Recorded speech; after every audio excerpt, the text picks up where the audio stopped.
Hi, my name is Danny McBride, and I feel very righteous about being Conan O'Brien's friend. Nice. And a little plug for the series, Righteous Gemstones. I like it. That was very well done. Thought out. You thought it out. You're like I have to start.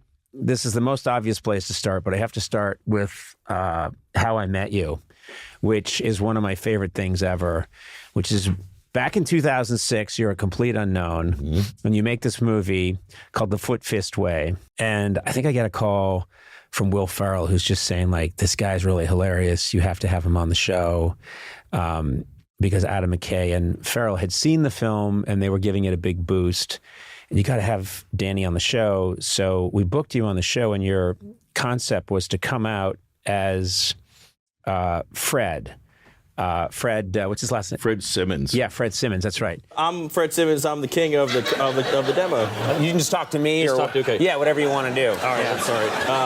I'm Fred Simmons. I'm the king of the demo. King of the demo. Yeah. Okay. And I'll never forget this. We used to love to do shit like this on late night. We didn't tell the audience anything.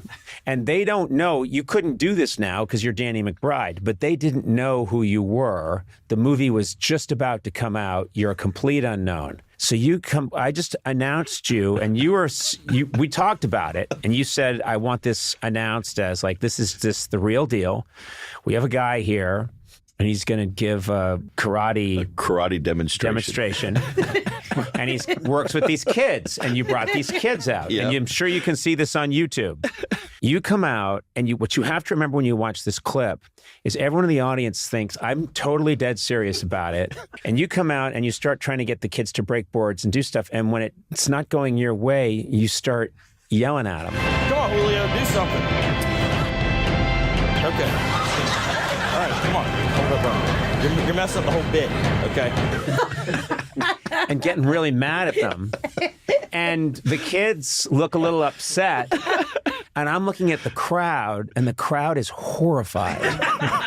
And it's great. It's one of my favorite things, one of my favorite memories of a almost 30-year late night career is you out there going, come on, try to... Yeah, get over here. Where are you going? And you're shouting at them. It's not going well. And I think it ends with some of the kids getting upset and running away. Yep. And then you get mad and you run away. This show.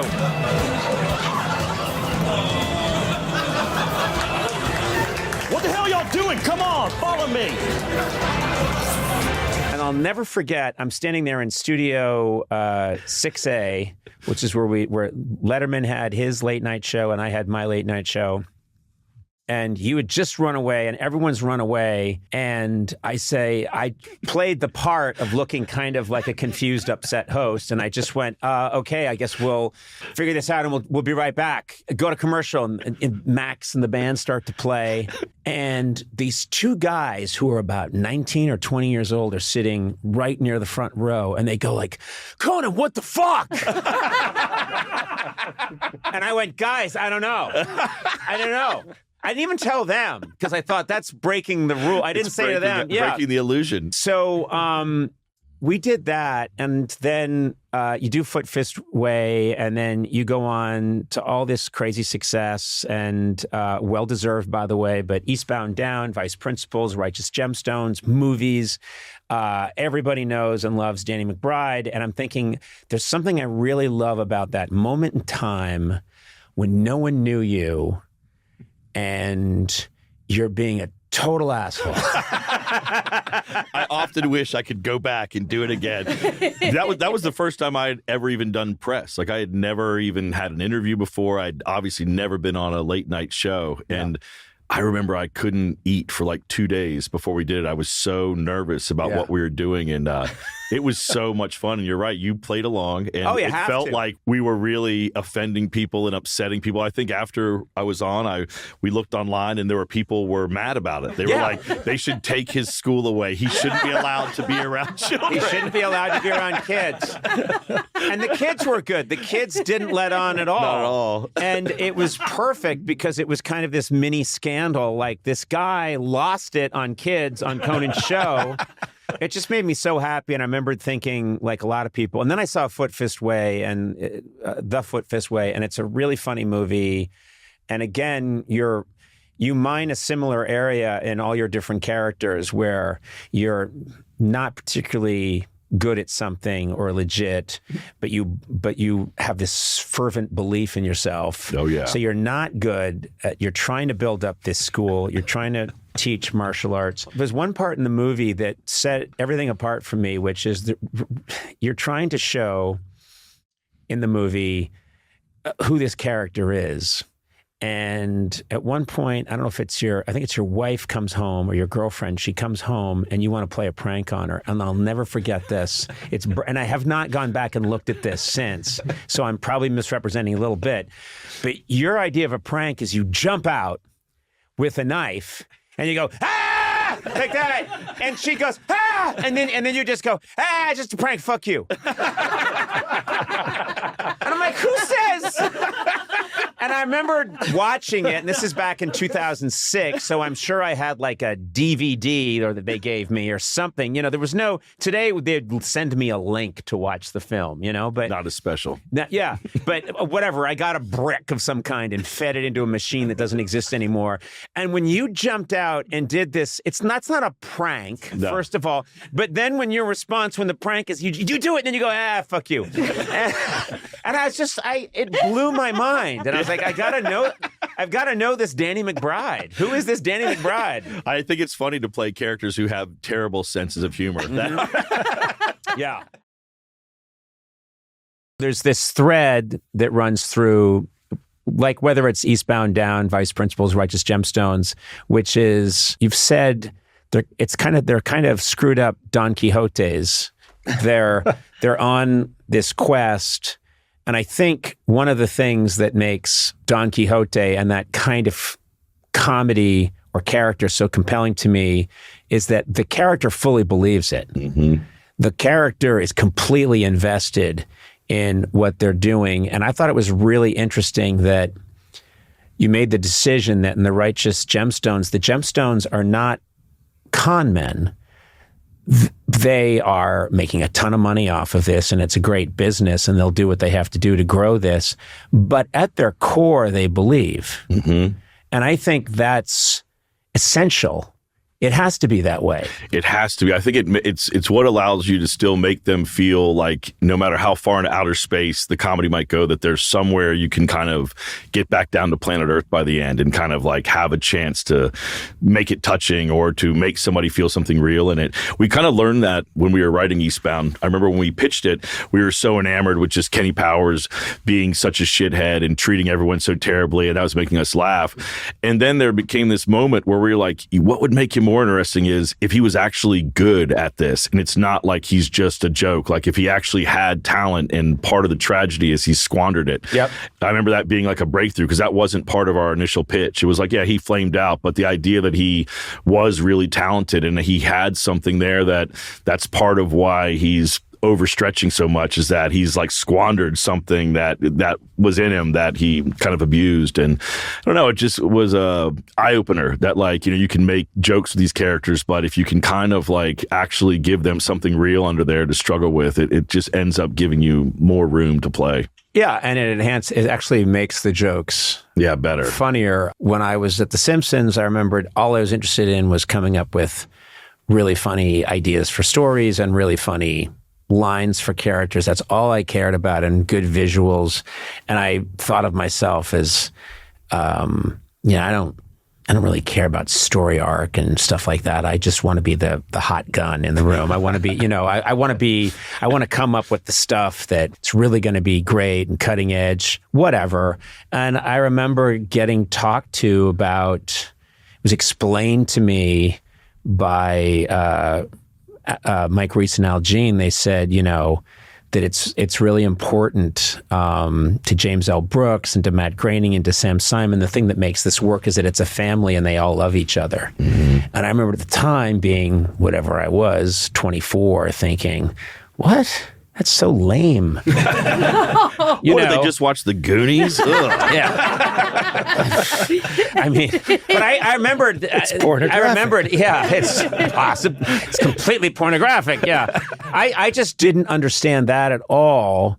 But I went with it, and then later on realized that you don't have a show if Homer doesn't care if Bart dies. Yeah. If he's that level of, yes, Homer does lots of incredibly stupid things, but he does care about his family. If he's a sociopath, you don't have a show. Yep. And if none of them, if they're all sociopaths, you don't have a show. And that's the kind of stuff that my old writing partner, Greg Daniels, who's done a million great shows, Office, Parks and Recreation, and just to name a few. But he was so good at, he's funny. He can come up with really funny stuff, but he also knows that you have to care about these people as people. And I think that was one of the revelations that Steve Carell was so brilliant at. Totally. Which is he's being such an asshole. He's so misreading the room. He's so not doing his job, but you know that he's a good person at heart. Totally. And that is such a hard thing to do. And I think that was one of those things that resonates with me when I watch your work is I care about you. I care about the characters you're playing because you've invested them with that. Even if they're pretty awful. Pretty terrible. Yeah. I love that. And I love like working with actors that get that, like Edie Patterson, who plays my sister on the show. I met her on Vice Principals and instantly saw that with her, that like, not only can she just deliver insane punchlines, that are completely lunacy, but like she has the chops to like make you care too, and to hurt your feelings or to make you kind of want more for her. And I think the moment we started messing around with that kind of stuff, it just like that became what a little bit of the pull was with all the comedy. It's like, how can we surprise people by being so foul, and then weirdly underneath it all, there's like something that might resonate with people. It's a family, and they do care about each other. They live in this insane situation. Exactly. They're gangsters. Yeah.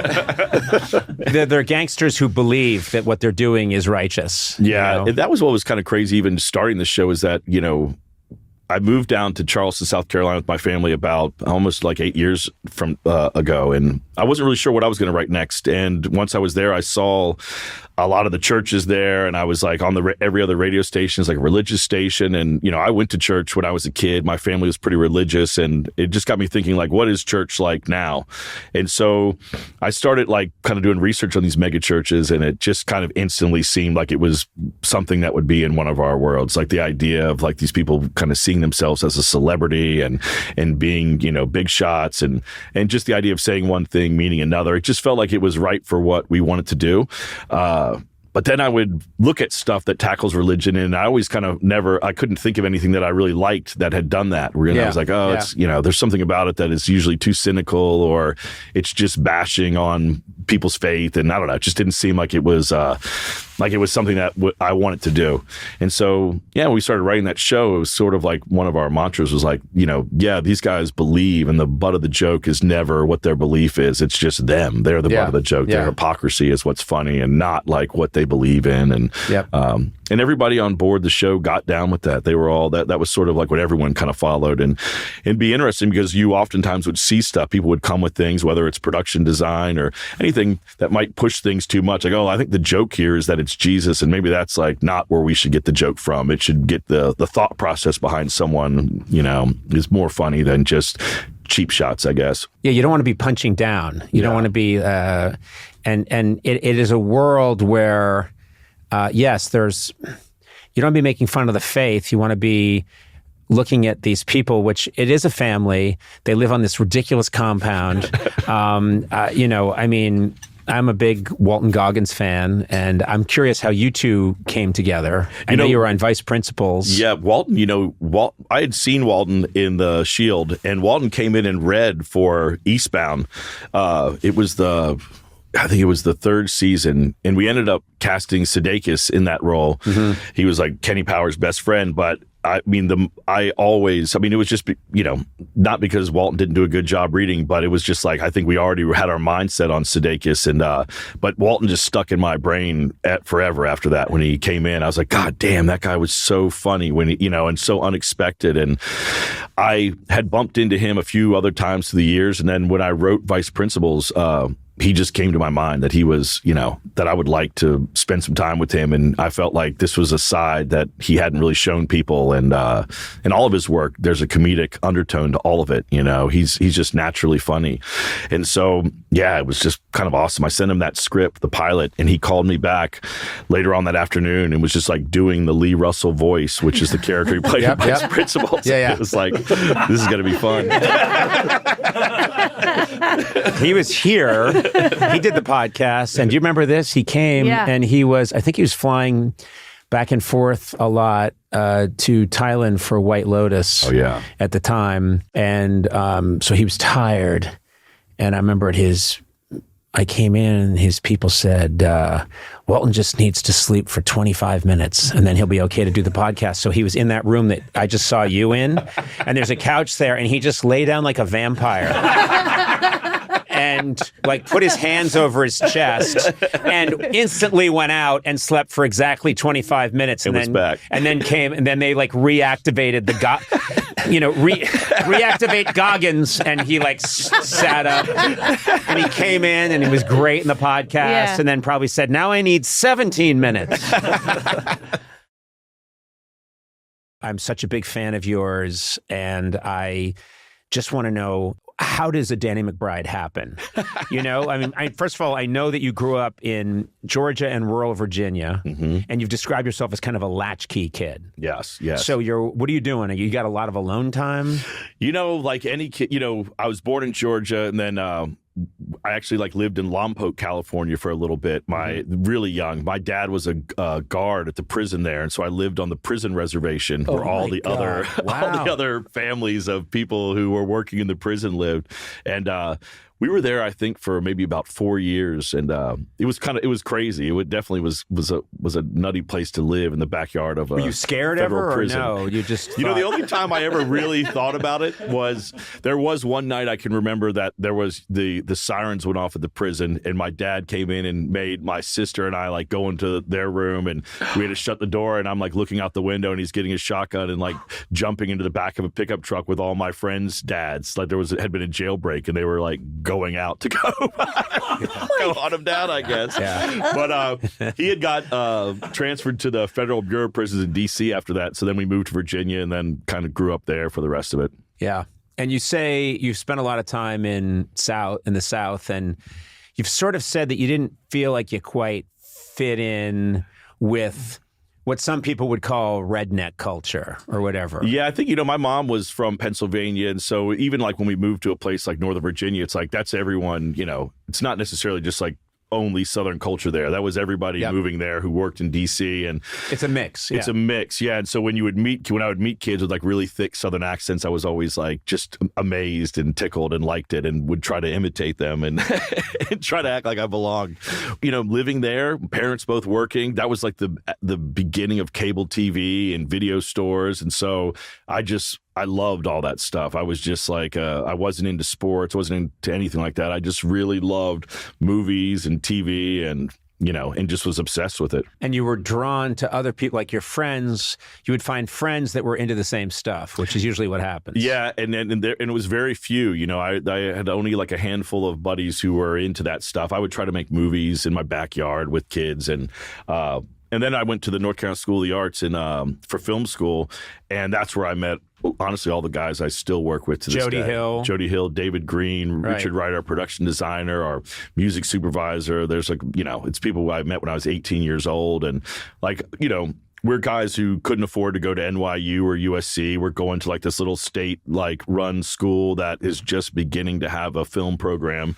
And I don't know, we always just felt like outsiders there. We're learning to make movies in Winston-Salem, North Carolina. There wasn't we were so far outside the bubble that it, I don't know, I think it instilled in us this idea that we should all stick together and help each other out, because we were kind of living on an island so far away from all the resources that other people had. And then we just kind of kept that up through through our careers. You said, this caught my eye, in one interview you said, I realized I didn't look good in a pickup truck or like a big 4-wheel drive truck. Like, that wasn't you. It wasn't me. But then it was funny, like, you just because I'm from the South, then we lean in with something like Kenny Powers. I think that was the perception, was that, but it was sort of like that was sort of my love letter to all the assholes that I had grown up with.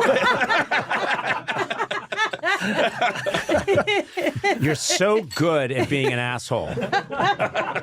You're so good at being an asshole. And this is something I want to connect with you on and this is going to get tricky because my team is going to weigh in on my part of this, but I think I love being a bad guy. Mm-hmm. I don't think I am. This is going to get tricky. I think in my core, when do we get to chime in? I meant like a few episodes from now. Okay. Like in 6 months, you get to chime in. But I love playing. I really enjoy it, and I see a kindred spirit where you are a very nice guy. You seem like a very genuine, nice person, but you relish being a dick. You just relish it, and it's fun. It's a release. It is, and I feel like with some of these characters, I feel like they're the butt of the joke. So as opposed to just delivering like one-liners and stuff, it's just sort of like embodying a complete joke.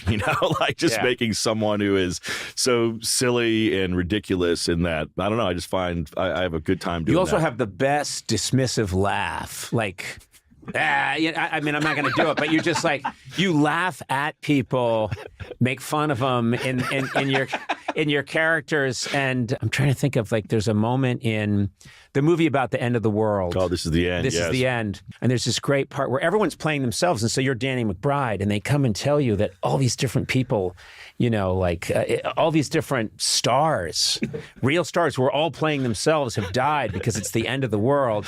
And they come and tell you, they're telling you, and then they tell you that Michael Cera is dead, and you're like, bah! Like, nobody wants Michael Cera dead. Yeah. No one. And people love Michael Cera, and you're like, who fucking cares about Michael Cera? And it was just making me, I remember that moment, like, you really popped in that movie, because whose response to Michael Cera is dead is a good loud laugh. Happy about it. Yeah. I got to bring this up because you and Sona have a similar fascination, which is the Goonies. And this is one, I'm older than you guys, so it skipped my generation. When I saw the Goonies, I didn't get it.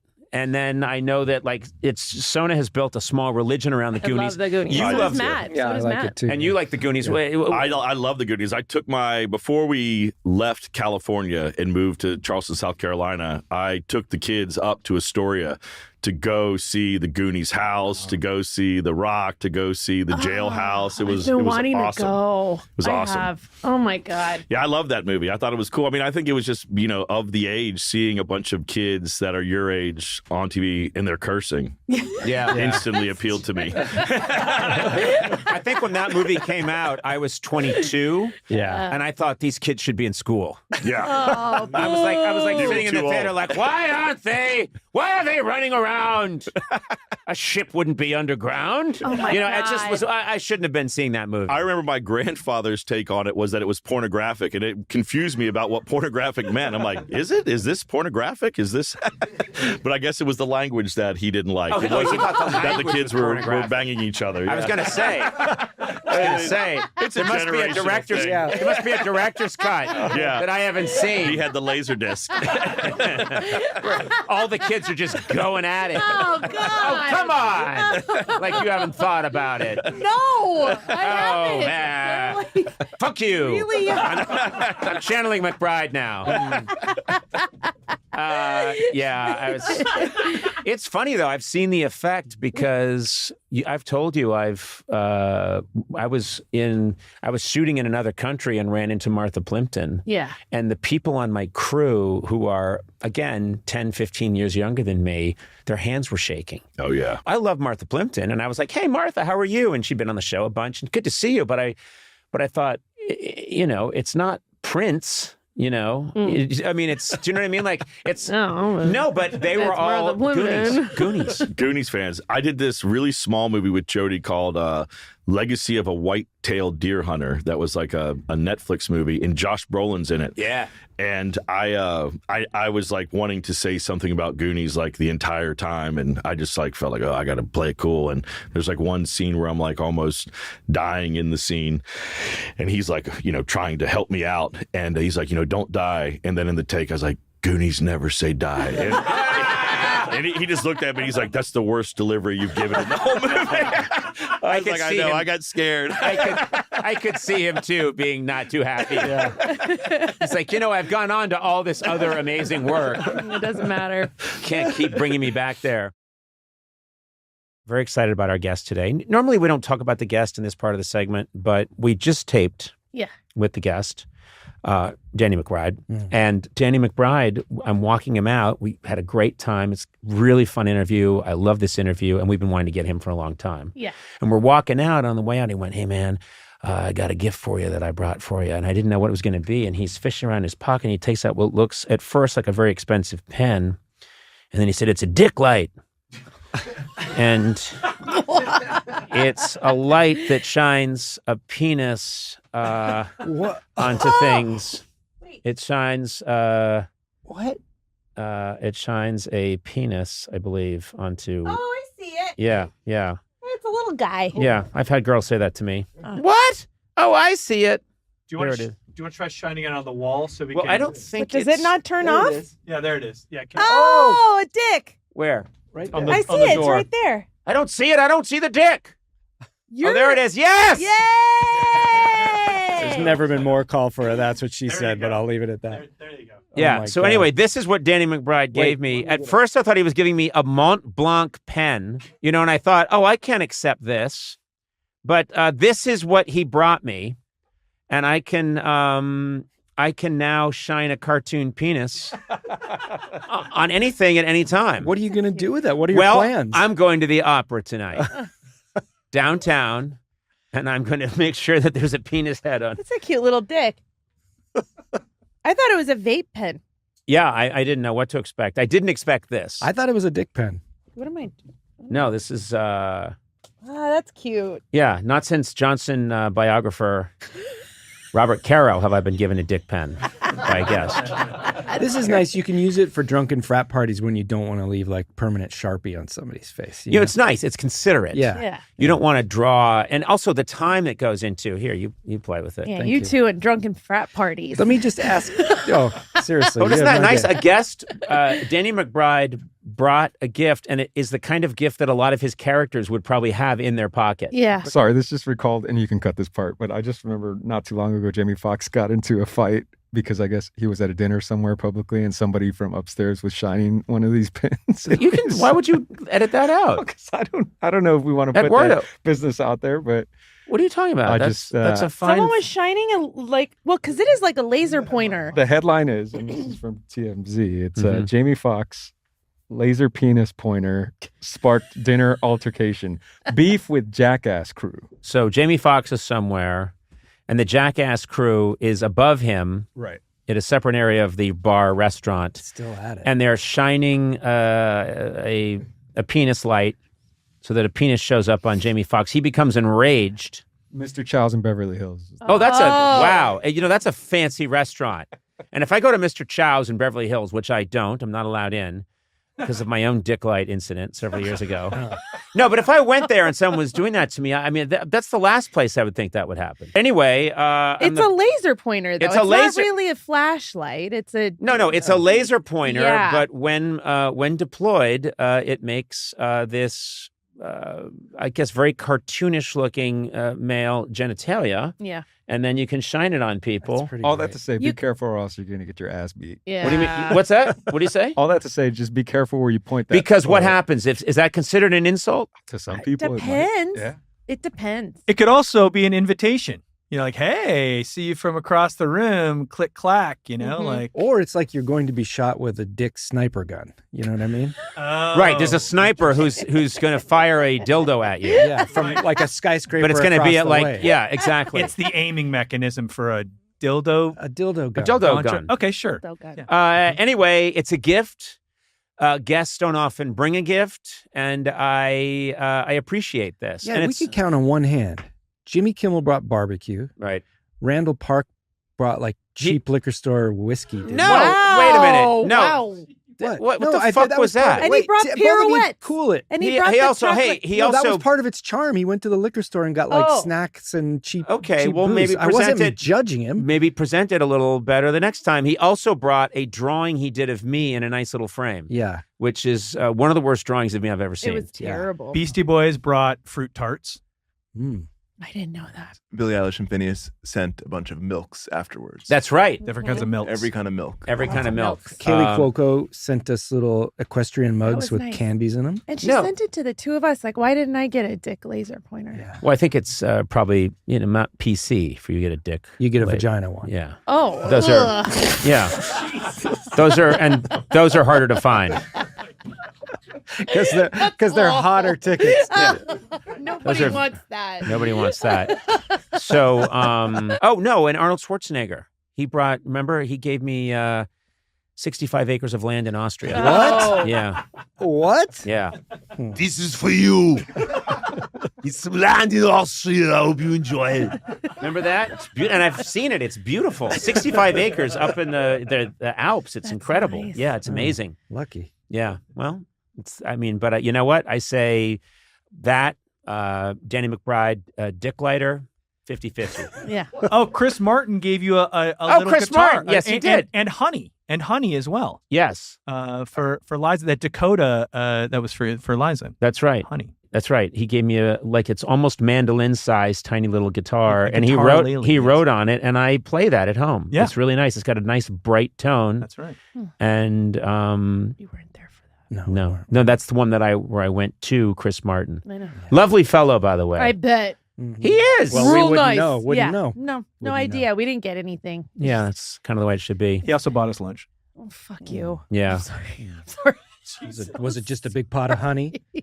No, they're delicious sandwiches and cookies. And Ugh. Okay. we all ate there in the sunshine. I And he gave us that. pins. He all gave us little love pins. Oh, So nice. Oh, that's how's true. your Yeah, cult? he How's really the cult going? He gave us a lot of cool stuff. Yeah. Then he gave us robes to wear. Yeah, he gives us those amazing. And then he fit- told us that, Yeah. we had to live in a certain compound for Yeah, a that while. was amazing. I He would gives live in us- a Chris Uh, Martin compound. Julia Louis-Dreyfus, deviled eggs. No. I just made that up. Now I'm making them up.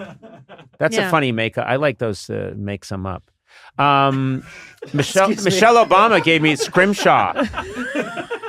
She gave me scrimshaw that she had made of a 3-masted schooner on a whale's tooth, which is pretty cool. Okay. So that was fun.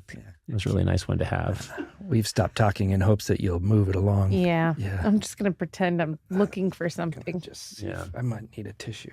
Yeah. Al Pacino gave me a grill for my teeth. It says Thug Life on it. Remember that?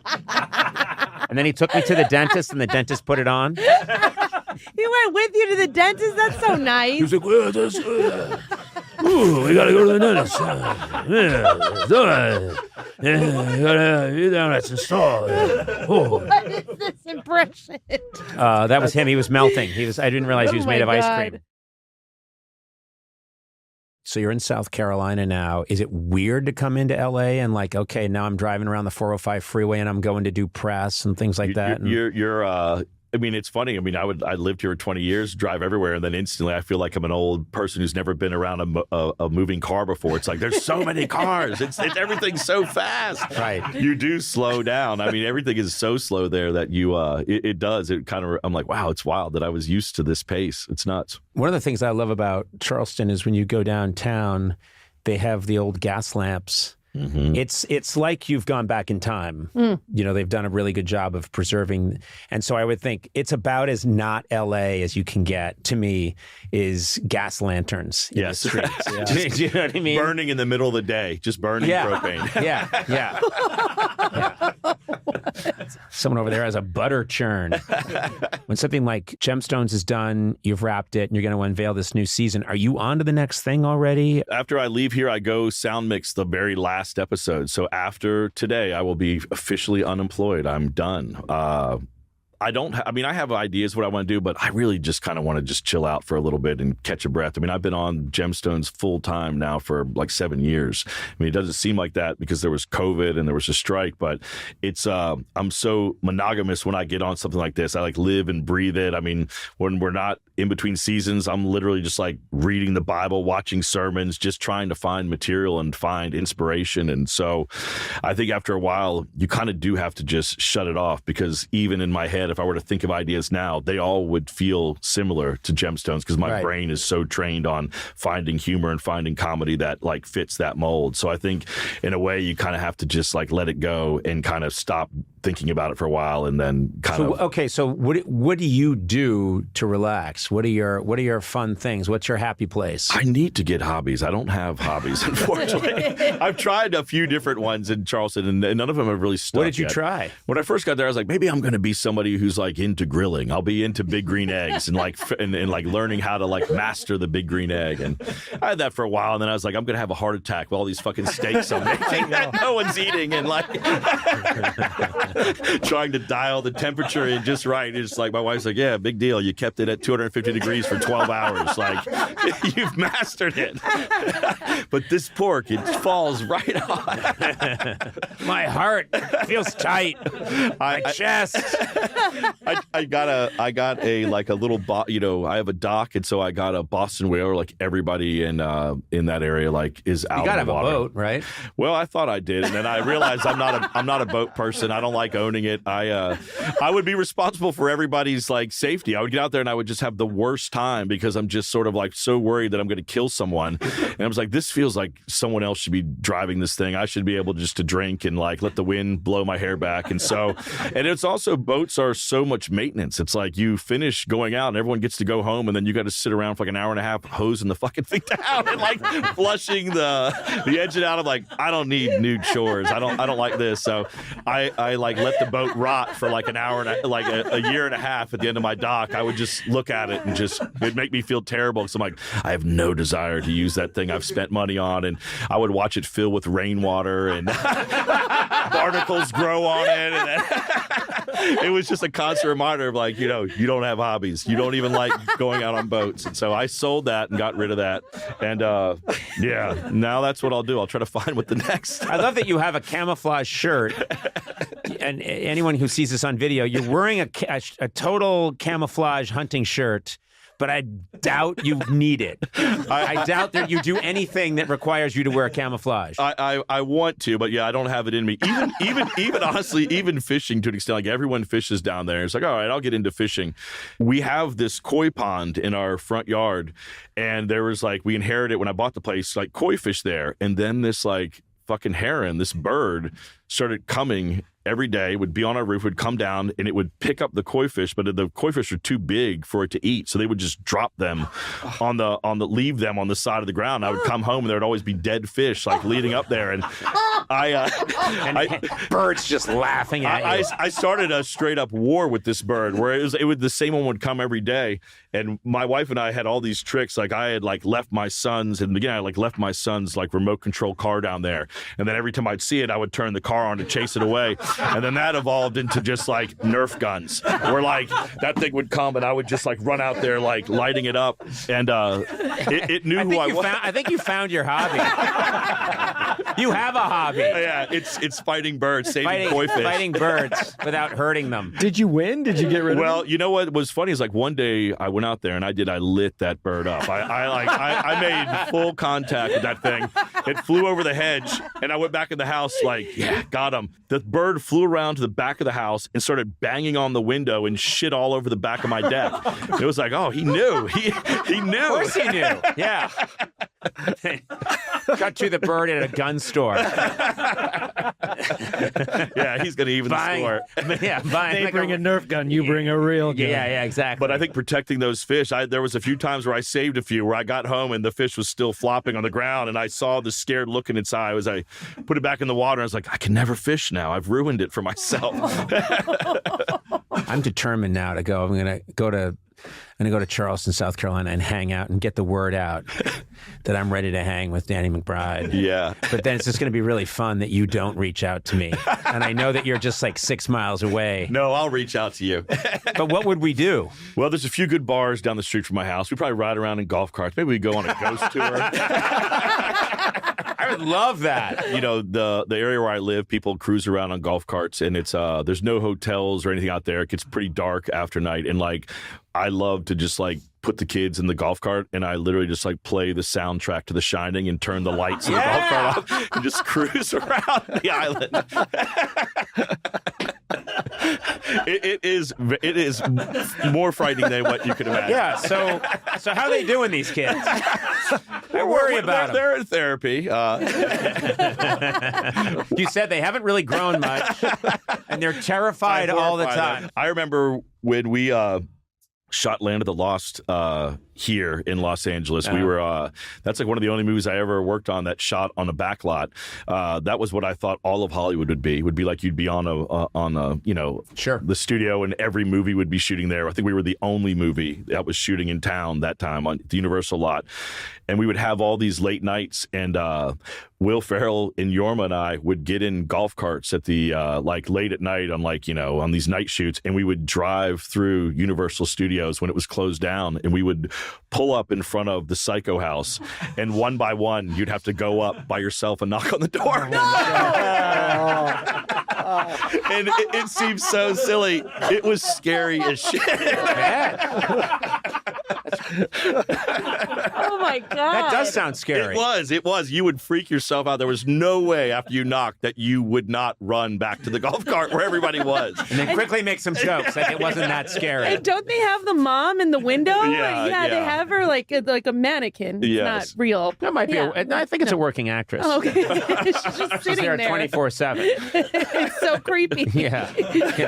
She was on She was on like Silver Spoons, and now that's what she does.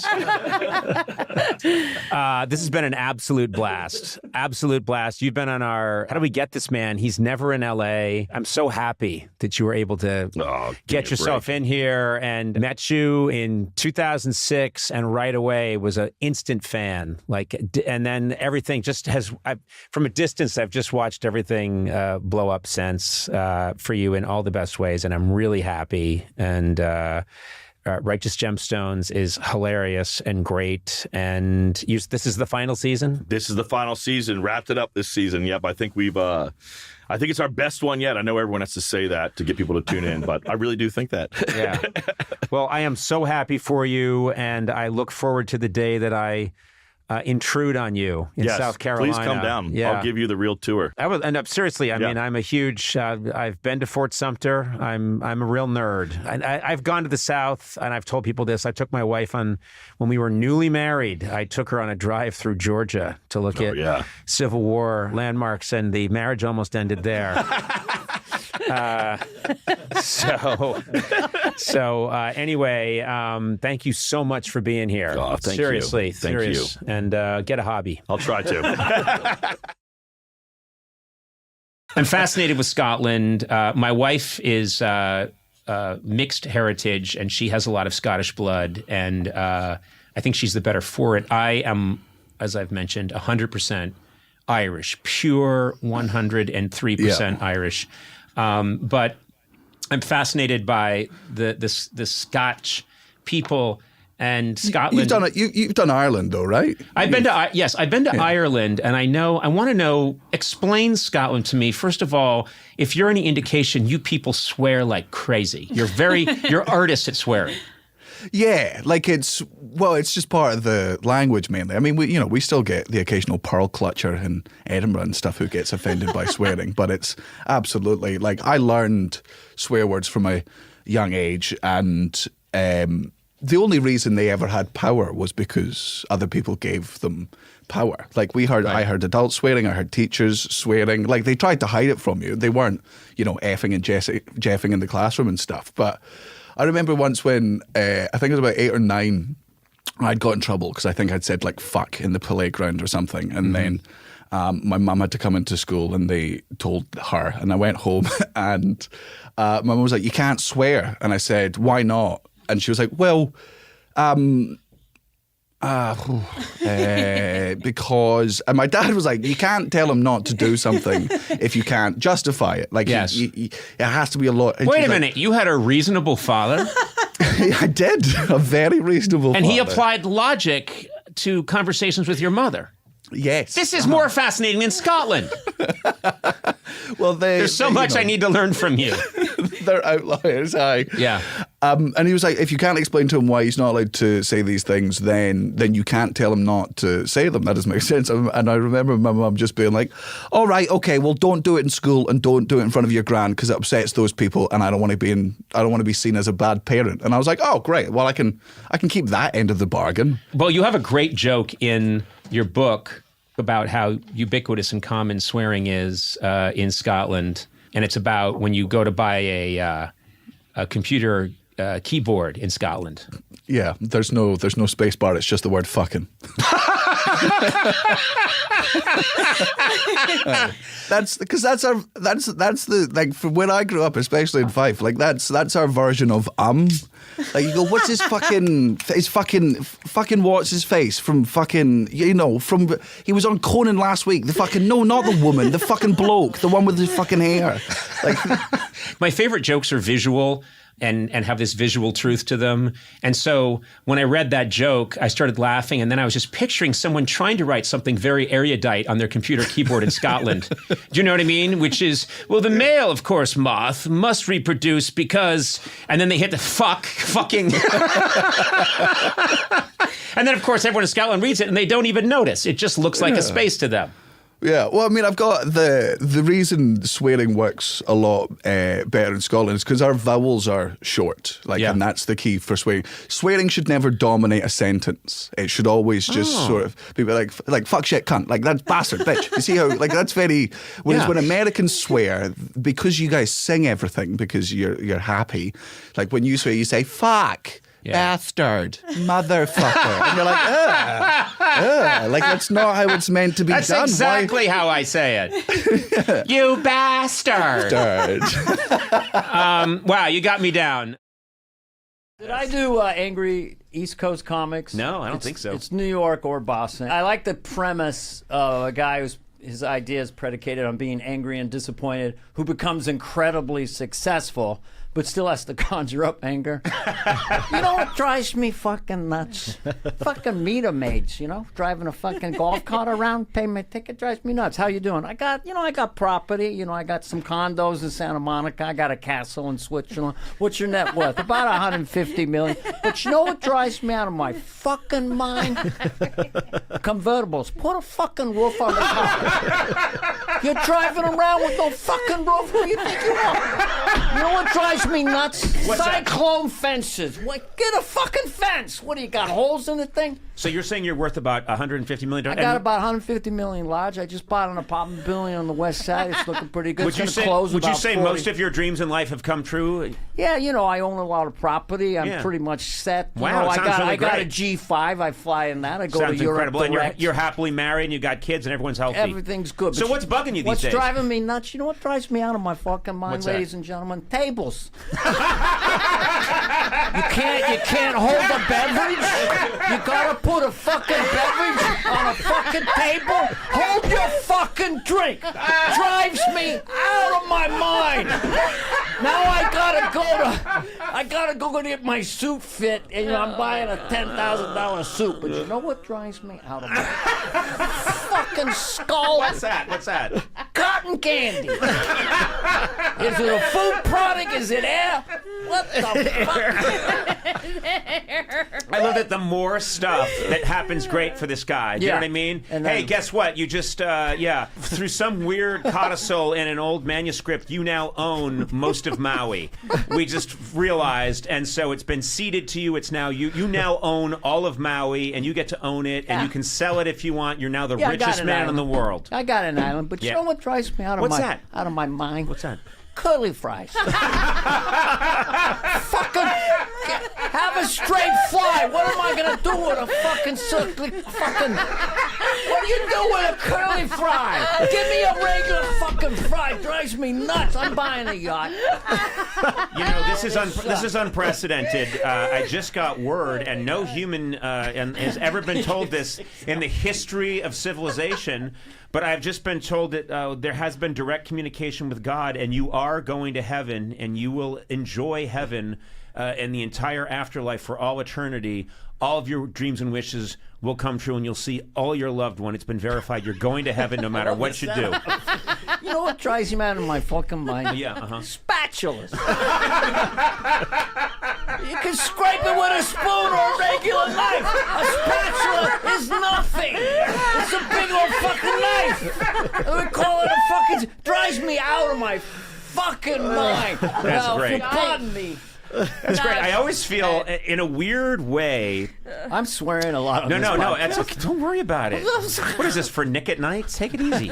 That's very No, Dennis-y. but you know what? It is funny because the person it makes me think about sometimes, it's almost touching a little on Seinfeld unintentionally. But you know the way everything has gone right for him in every way possible? Jerry is very wealthy. But he's very wealthy and beloved, and everything always goes his way, but he still has to go like, I got a problem. You're like, you really don't. You really don't have a true. problem. You know what I more mean? benign than this character, but he's still yeah. like, No, he's not mad, but it's just he's still got to come up with people stuff. are annoying. Jerry, is there anything wrong? Do you have any problems? No. Is anything sad? Yeah, but he and Leno. Oh, sorry. That's Whoops. okay. Well, come on. What are you talking about? It's been 11 years. People he with passed away. had ways of God rest his soul. They haven't told him yet. Just people with Jerry was always kind of. He's like maybe 2 years older than me, but he was very much kind of in a superior position, put it that way, or like a father figure, because Jerry was such a scientist about doing stand-up, and you need more punchlines, check your setup, he would advise you. I don't know what character this is. I blew my voice out on the other guy. What drives me fucking nuts? You're on a fucking podcast, the guy sets you up for a half hour, your vocal cords are shredded, you got another 45 minutes. Whenever I think about Jerry, it just always goes back to, who are these people? I always go to that for some reason. I'm not saying that's a good Jerry Seinfeld, because it isn't, but I just was like, who are these people, who are making these sneakers? I went for I don't know if I did this on our deep dive, but I do like doing it because it's such a non sequitur. Jerry Seinfeld as a serial killer. Uh-huh. What are you doing? What are you doing? I'm going to take out your pancreas and cut around here. Then we're going to go right in there. You know that other rhythm he does? Yeah. Like, I think I'm the guy to be president. I think I can cut out this. We'll take your kidneys, go like that. So. That's that other rhythm, because it's like, who are these people is up here. And then it's the guy who goes down here. I think I can do that. So that's the one layer that I think Jimmy Fallon should do, because he does an incredible. Yeah, he does a great one. One of my favorite things Kevin Nealon did on the talk show, and all the writers loved this, is that he and I are talking. He's doing really well. He's killing. And then there was just a little lull. And you and Nealon are very self-conscious of a lull. Like, no. There's a lull. Something has to happen. And so, you'll always come up with something, or say, like, you'll do some shtick because you can't have the silence. So that it just gets quiet just for a fraction of a second. And Nealon went, where is our waiter? I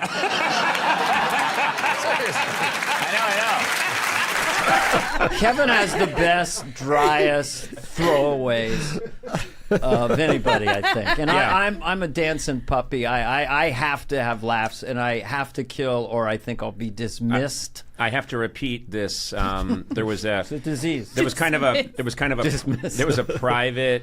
I don't think. I mean, there may have been cameras there, but I don't think it's going to be repeated or anything. But it was part of the Netflix Comedy Festival, and they asked me to host this thing for Norm Macdonald, and a bunch of people spoke. And everyone was saying really great stuff, and a lot of people were funny. But man, Kevin Nealon had the greatest line, because a lot of us were talking about how brave Norm was, and he really was. He was fearless as a comedian. Yeah. And then Kevin Nealon gets up and he says, he's saying very funny things, and he just says, a lot of people up here are talking about how Norm Macdonald was brave in his comedy. I think of it more as a lack of judgment. I was just like, oh my God, that was the best line of the night. Yeah, just bad judgment, I think. Norm had that gear of not caring or wanting, like he would walk rooms. I know Larry Bubbles Brown, a friend of mine from up north, Norm worked a bit, and he could clear the room, San Jose Improv. Like at least 300 people slowly walked out.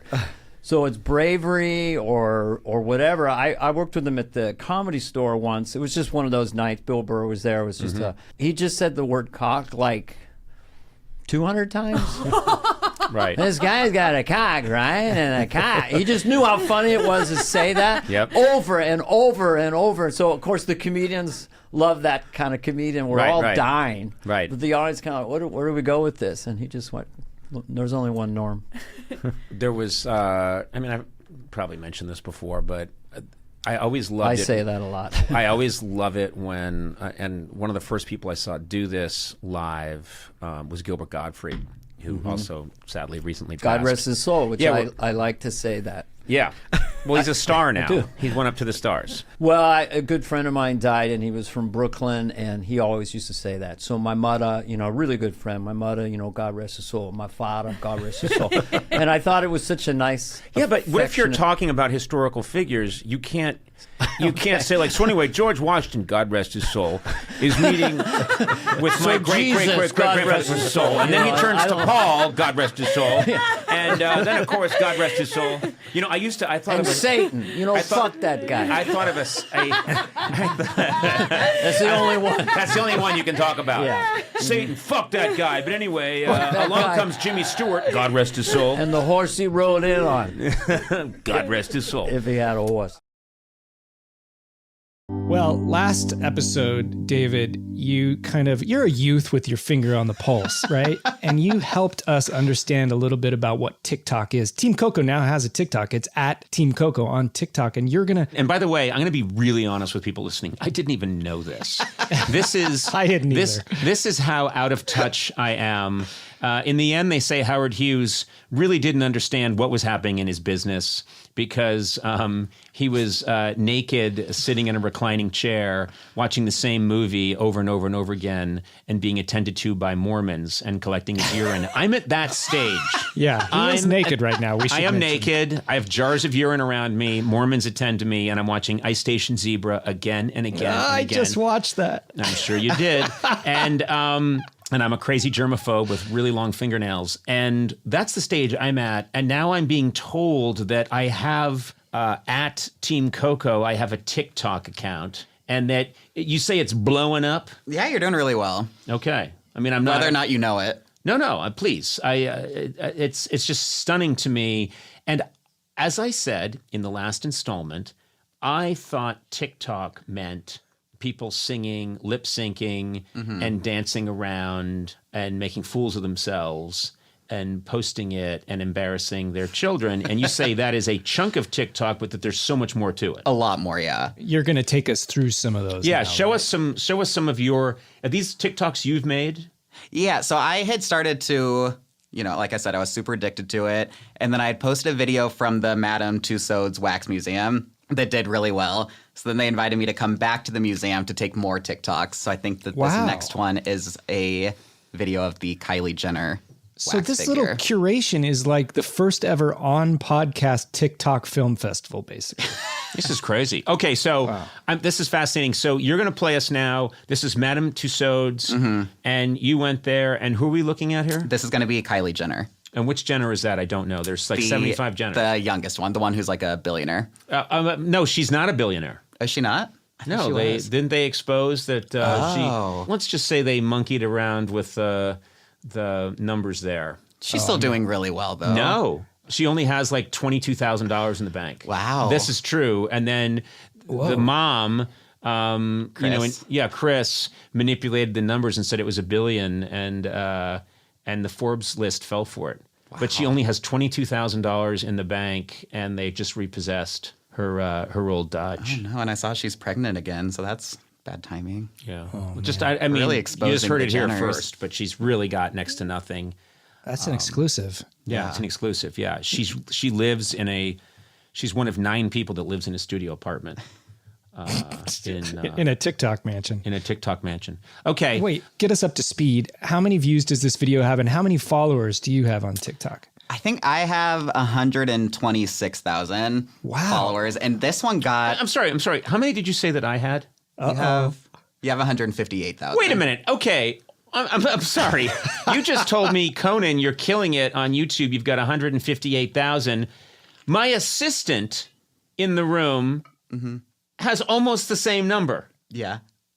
No, I'm sorry. That's This is impressive. not me. This is not me putting you down, but it's absurd. I am an entertainer who's been working in one capacity or another to entertain America and the world for well over 3 decades. Sure. And how old are you? 29. A 29-year-old can come in and say, oh, I like this platform too, and let me give it a try. Oh, look, as many as Conan O'Brien, a man who, if I lived in England, would have been knighted by now. You also only have $22,000 in the bank, though. I know. I made really crazy investments. It's my fault. Theme restaurants, it's my weakness. Well, congratulations, David. You're doing really well. And so show us this TikTok and tell us about it. So this one got over 1.5 million views. Jesus. Good God. What are these people doing? Really liked the Kylie Jenner wax figure. Okay, so explain what we're about to see. Okay, so it's the Kylie Jenner wax figure, and then a whole part of TikTok, too, is figuring out the best audio to put behind it. So I had seen a video clip of Kylie singing, so I saved that audio and then used it for this. I'm gonna get wasted. I just finished a whole cup of 42 and I'm about to go for my second one. Courtney, what the are you on? I don't know. And that's me with Kylie for a second. Wait, that's it? That's it? That's all it is you took a video of a Kylie Jenner wax figure, and then your big contribution was to add a song that's out there of her singing to it, and it lasts, I think, 6 seconds? Because nobody can figure out the TikTok algorithm, so sometimes it works in your favor. That one just got sent out to a bunch of people. And then you peek in at the end. Of course, you're wearing a mask. She is not. You know, she's not. The wax statue is rife with COVID. The wax statue is made of solid COVID and some wax. And that got how many? 1.5 million people? And then, like, one of the ones I did, it was like a whole view of like the entire floor of the wax museum. And so part of TikTok too is you can do video replies to comments. So someone saw your wax figure. So then I tried to get the same success with Kylie out of yours. Let's see. And someone had posted a clip of you and I on the show, so I used that audio. Friend of the show. Working. Come on in, David. Oh my God. I forgot that there's a wax statue of me. Oh my God. That one didn't do as well as Kylie. Jesus, thanks a lot, David. So you bring it up, and then with the minute you get me to bite, you dump a giant bucket of manure on me. How many views did that one get? I think like 1,000, maybe 2,000. 1,000? Wait, what? As opposed to 1.5 million? See, that's the thing. Nobody knows how it works. So I don't know why. I think we know how it works. I don't know why that one didn't get sent out. Part of it is that wax statue looks like Larry King. It doesn't even look like you. Yeah, it's Larry King with an orange wig. So that's an easy idea, though, that you could do, because you can just reply. Like, I just replied to that person's comment. You could go and reply to people's comments. No, I'm not going to reply to. I'm not going to engage in this. I was just humiliated, and I had nothing to do with it. I did nothing. You followed up a very wildly successful Kylie Jenner TikTok by shooting my wax statue. And instead of getting 1.5 million, which is what Kylie got, I got 1,000. That's not my fault. You did this to me. You put me out there.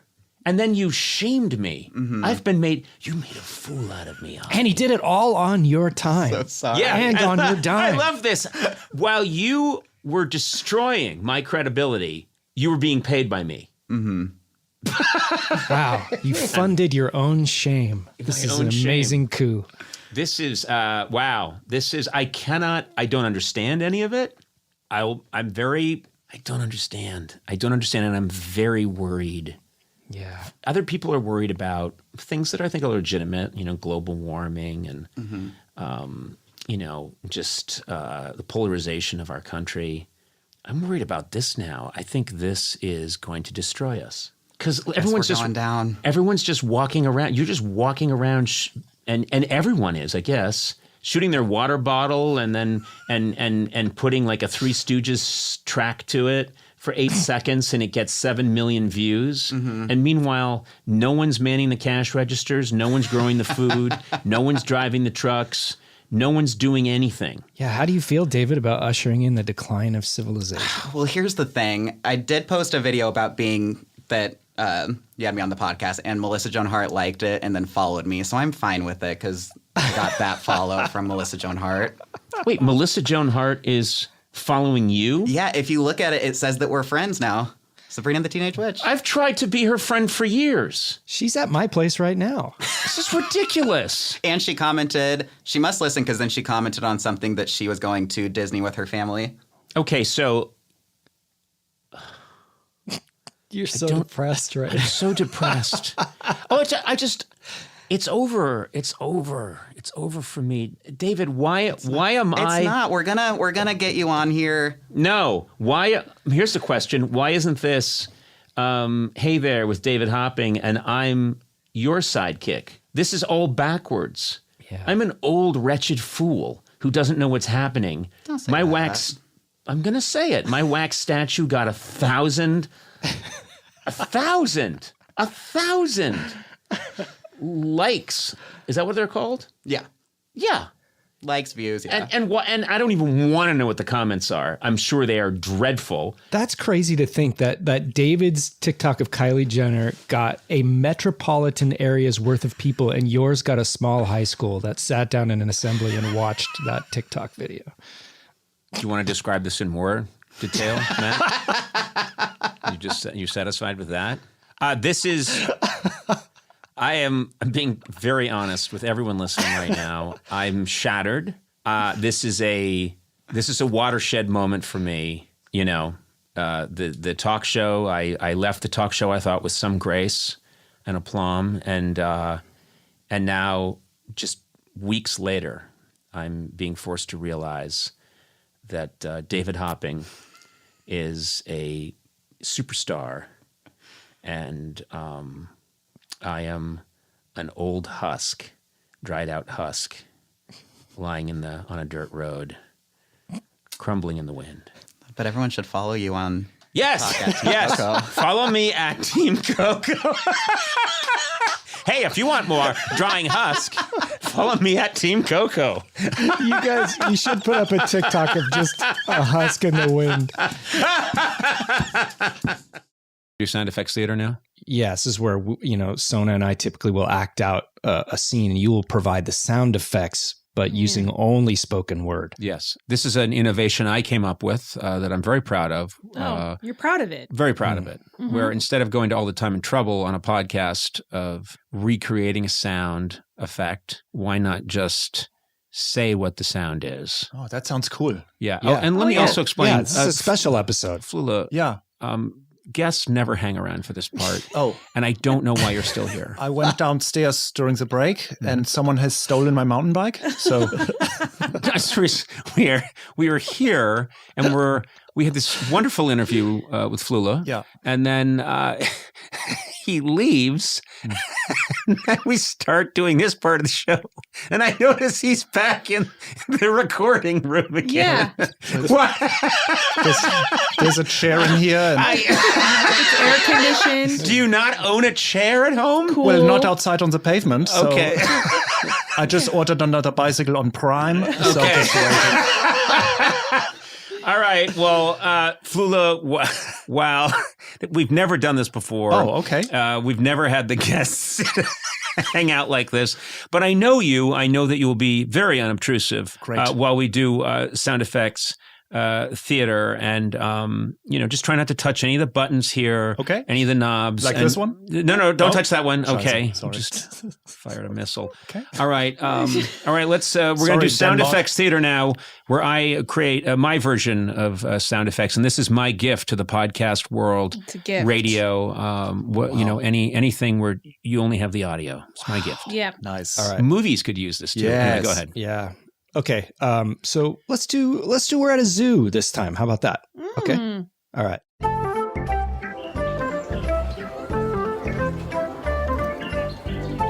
Borg, Movsesian, as the new hires here at the Cincinnati Zoo, we have a lot of work to do to get to cleaning up these cages. First of all, how are you two today? I'm doing great. I'm really excited about animals. Thank you, Matt, for hiring me. I hope to save enough money to purchase another mountain bike soon. Smart. I like you, kid. You got a good head on your shoulders. Thank you, adult. Uh-oh, looks like the baboons are acting up. The monkeys are speaking? Yeah, I'm going to need you to sedate them. They get a little too excited sometimes. Oh, God. Great. Shoot him with the tranquilizer dart. Oh, here, stop moving, baboon. Boom, trigger. Through air, skin secrete. Got you, baboon. Don't die. Oh, no. Heartbreak drop. Heartbreak drop. Borg, you killed our showcase baboon. Oh, no. I'm so... Not dead yet. Well, he's dying. Let me apply CPE. Feeling better. Oh, okay. I was going to make out with him and pump his rumpus. Or what is it? What's that medical... Fingers interlock. Yeah. Compressor. Heart to beat, heart to beat, heart to beat, heart to beat. Hey, you did it. Wow. Oh, perfect. Oh, no. Shoot him again. Shoot him again. Okay, I will Shoot him shoot you again. again. You are annoying yet still alive, baboon. Pull trigger, shoot real gun, accidentally bullet. Oh no! I've accidentally murdered the baboon. Bleed. Please help me, Sona Oh my employee. God. Why did we give a trainee a real gun? I don't understand why that happened. I've never learned how to do it. I figured he's as good as anyone else. And now, listen, we've excited the elephants. Trunk blow noise. Jesus. Trunk blow noise. Stop running at me, big one. Footfall, rattle, fumble, footfall, trunk blow noise. Sona, quick jump on this one. All right, I'm jumping on him to tame him. Jump, land back. The only way to do it is for one of us to do a very accurate Tarzan yell. Okay. Jungle, yeah. Is that accurate? No, not at all. We're going to have to try again. Oh, sorry. Jungle, yeah. I'm looking for that kind of pitch-shifting, Tarzan Yeah, when yell. he's swinging on the vine. Yelly, swing on a vine. Yeah. I knew my yodeling would come in handy. You're welcome, everyone. All right, well, that's taken care of. Now, we just need to go over here to the lion den. Ooh. Walker. Oh, we're walking. We're loud walkers. Are the Muppets here? Fozzie Bear. Fozzie, what are you doing here? Key insert. Twist. Cage open. Why are we opening the lion area? Honestly, I did not intend to, but I just happened. And here we are inside the lion den. And here comes Leo. Lion. He's not well. Oh. The lion is just saying lion. Lion. Oh, he seems kind of turned on. I think he likes the look of you, Borg. Wow, he looks like a descendant of Chewbacca a little bit. Yeah. Speak some more, you hot feline. Lip. Hungry. Oh, here, let me get my chapstick out of my fanny and zip. Moisturize you. Hand over. Rub. Satisfied. Wow, you've been a real good, Leo. Here's a big T-bone steak. Hand steak. Chew. Salivate. Nice. I want to eat some of that as well, Leo. Chew. Masticate. Swallow. Digest. Wow. Delicious. I love you. I love you. I love you. He loves you. Feelings not reciprocated. Oh no, Leo. rejection has a sound effect. Oh, count me out. I quit Borg. this terrible job, Matt. I don't blame you. I quit as well. This place is full of hate. Yeah. Sona? Oh, I'll quit too. Oh, okay. Yeah, I was going to say. Yeah. I'm quitting too because I don't want to do this alone. The end? Oh my God.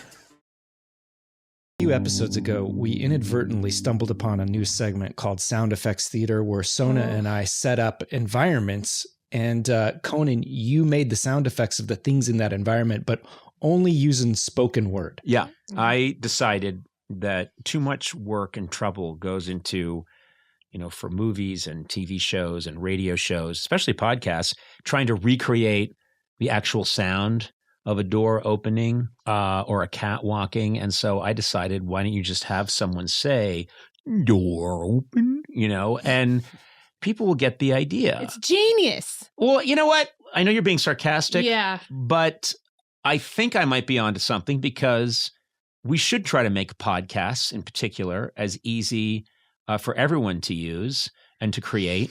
That would be more democratic. This is a favor we're doing. Not everyone has to go out and buy special effects or download them on some computer. Do it my way. And I think we demonstrated with our episode that it really works. It got a huge response. What? It did, but you're doing Sound Effects Theater as an act of charity?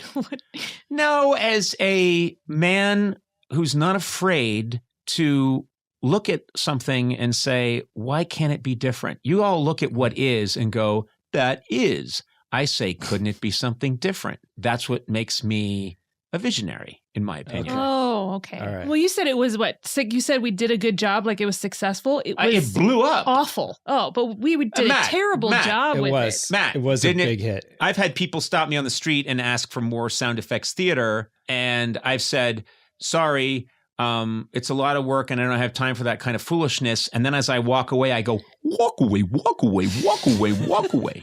Kills every time. Okay, so the last time we did this was on the Seth Rogen episode, if you want to check it out. But I'm just going to throw something out in an environment. Sona and I will be in that environment. We'll set you up for sound effects. Are you guys ready? No. Yeah, I was born to do this. I'm not. Okay. I'm terrible at improv. I think no, you're not. That should already be. Yeah. You really It are. can't be any worse than the sound effects. You don't have anything to worry about. Yeah, okay. Laugh all you want, but I think I'm onto something. All right. Let's say this time. Okay, we're on a battlefield. Oh. All right. Sergeant Movsesian, hand me the Colt 45 pistol. Yeah. Yes. Colonel. Yes. Can't you see these birds on my helmet? You're Go right. back, talk to Sorry. me. Hand me the Colt. What? Wait. Wait a minute, you can't even. Wait, no, How am I come supposed to on. do the sound This effects? is so stupid. No. How am I doing the sound effects if you can't even talk? I can talk. I've never been on a He gave you, and also it's not like improv is all about making an interesting choice. He gave you a direct order. I know. All you I have to know. do is say yes, That sir. makes it But so easy. You struggled with his imaginary rank. How are we supposed to make any progress? He literally, it's just a yes, sir. Here you go. Not like, okay, Colonel, who I met in Indianapolis. You don't have to do that. Okay, I'm sorry. Let's try it again, I'll do and it. I'll simplify. just Okay. keep it simple. Yeah. Okay. Sergeant Movsesian, unholster your Colt 45. I will do that, Colonel. Unholster? Now, please cock the slide of the weapon and chamber a round. Sure thing. Did you just call me a cock? My gun did. I'm sorry. Okay, sorry. All right. Now I would like you to discharge your weapon at the target. Yes, Colonel. Fire shit! I think your gun just sneezed. Bless you. Is your gun okay? I don't know, Colonel. It's acting up weird. So I'm smacking it so that it'll work better. Rattle? All right, we're going to move on to something bigger. I would like you to set up the M60 machine gun. Yes, sir. Tripod unfold! Please cock it. Yes, sir. What did you say to me, Sergeant Movsesian? I'm so sorry. Look in my eyes. That's 2 strikes. You get one more chance at this. Please fire multiple rounds of this machine gun. Oh, yes, sir. Repeat fire shoot, repeat fire shoot, repeat fire shoot, repeat fire shoot, repeat fire shoot, repeat fire shoot. Smoked. All right, Sergeant Oh no! Incoming fire! Oh, Get down! no! Artillery! I'm getting down. Impact!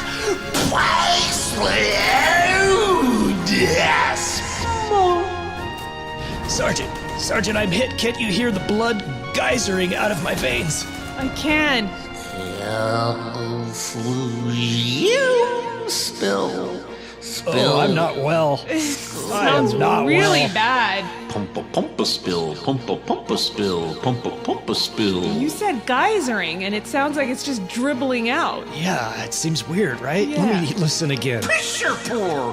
Pressure pour. That's more like it. Yeah, pressure pour. Fountain. Oh my God, let me get a bandage and wrap that up for you, sir. Rip. Take out. You took my heart out. Why are you doing that? The bandage, you idiot. Oh my God, did you hear that? I'm a talking bandage. Wait, what? What? Wilbur, the talking bandage? What just happened? A new advanced bandage that can talk. Wow. It has a small chip. We're made by Google. All right, what should I do now, Colonel? Just stitch me up, and then we got to do this quick because we need to call in an airstrike on the radio. So could you dial up the home headquarters? Yes, sir. Road to return. Road to return. Answer. Answer. Is there anybody there? Headquarters. This is Delta 9 calling. Delta 9 to headquarters. Voice. That's them, all right. Voice. Otherwise, it wouldn't be a voice. Yeah. Voice. Period. All right, we'd like you to send in some napalm at my coordinates. Niner, Delta Niner. I don't have a lot of confidence in this airstrike. Doors open. It's a weak sounding bomb. Oh no, it's headed right for us. Explosion! Death of one of you. Can it be me, please? Oh, please let it be me. No. Please. I'll take it. I'll take one for the team. I'll take one for the team. Come on, rock, scissors, paper. Settling one dead, other alive. We need you. Okay. Rock, scissors, 1, 2, 3. Oh, shoot. Oh, scissors. What does scissors sound like anyway? Snipper, cut. That's right, snip a cut. Okay, 1, 2, 3. I get to die. God, you're so lucky. I can hear your last breath coming out of your mouth. Exhale, spirit, go to hell. Oh, what the fuck? You shoplifted. Come on, man. Mentioned it on previous episodes. Let's see. My daughter did not do this. My son, we nicknamed him Button Boy when he was a kid because he was obsessed with tech, and he was constantly, if he saw anyone's phone around or any device, he would grab it and start pushing buttons, and he intuitively or magically would always do something, change the time. And he wasn't, at the earliest stage, he was doing that. Yeah, and so we called him Button Boy. And in a lot of the photographs we have of him as a kid, he's always holding a device, anything that has a button. He'd find like a cheap plastic, almost disposable digital watch on the beach and just hang on to it for months. Oh my God. And keep pushing the buttons. Did they have busy boards back then? Because we just got one for Glenn, and it's a wood board with like 20 switches and lights that they just turn on and off, and it's amazing. I just sit there and play with it. Oh, that's cool. Yeah, it is. I have a couple toys of the boys I'm obsessed with. Like what? Like these stacking cups. I need to have all 9 of them. It's very important. Oh. They'll be coming to me for attention, and I'll just shove them aside to look for these stacking cups. What do you mean stacking? They're just I don't know what you're stacking talking about. cups. I have an obsession right now with just keeping this specific toy intact, and I don't know why. Wait, you have the obsession or they Yeah, do? I do. Wait, you're playing with a child's toy? Yeah, but Matt just said he played with Glenn's toy. Yeah, but mine's a busy board. Yours Yeah, are that's just a busy cups. board. Yeah. You're just stacking cups. Yeah, That's yeah. called cleaning up in It's the a kitchen. chore. You're just What are you doing talking chores. about? They You're got like, you they doing all I chores. love this Basically new kids stacking toy the- they have. It's called Laundry and Hamper. I think It's really Tack just fun. came to you and said, "Yeah, this is a kid's toy. We'd stack this." I know that old cups." trick. There's nine cups. What else are you obsessed with playing with? My mom is obsessed with this one turtle toy where you put the shapes in there, and she needs to make sure all the pieces are there. You know, I so- get the sense that you and your mom and probably your dad and your husband are busy playing with children's toys. Yeah. While Mikey and Charlie are just wandering the highway. Yeah. on foot. That's true. You're like, look, I stacked them. Mikey, Charlie. That's true. You know, my son's button obsession, this is a true story. We were in Washington for some event. I forget what it was, and we got to have a tour of the White House that they, and they were giving us some special stuff like, oh, you can go here, you can go there. I think I had done the White House Correspondents' Dinner. It might have been Was it Christmas in Washington? I don't know if I can't remember what it was, Okay. but it was one of those events where I'm in Washington, and so I'm there, and I'm with my producer, Jeff Ross. So Liza was with us, and my daughter was with us, and my son. And he's really young at the time. And at one point, they took us downstairs, and they have this special room.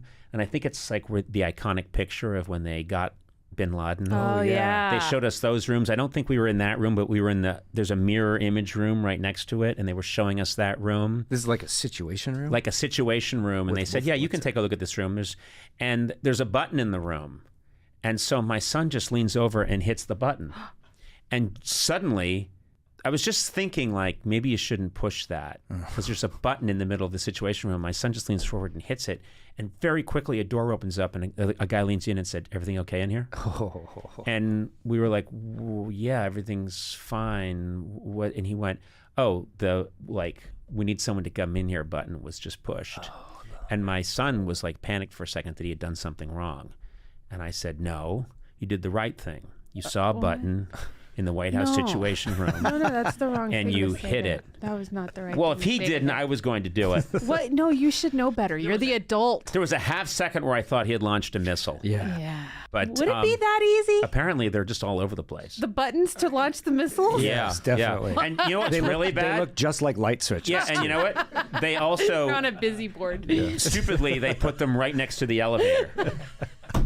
And for the missile to if you want to fire a missile up into the atmosphere at another country, it's just a little triangle pointing up. Yeah, and if you want to fire a torpedo, there's one just going down. Yeah. Okay. Yeah. No, true story. It's true. It's a true story. Okay, Yeah. if you two say it. They also have a bunch over near the snack machine. By the vending machine? Yeah, there's buttons there too. I think it's A7 is either sun chips or you decimate some part of Turkey.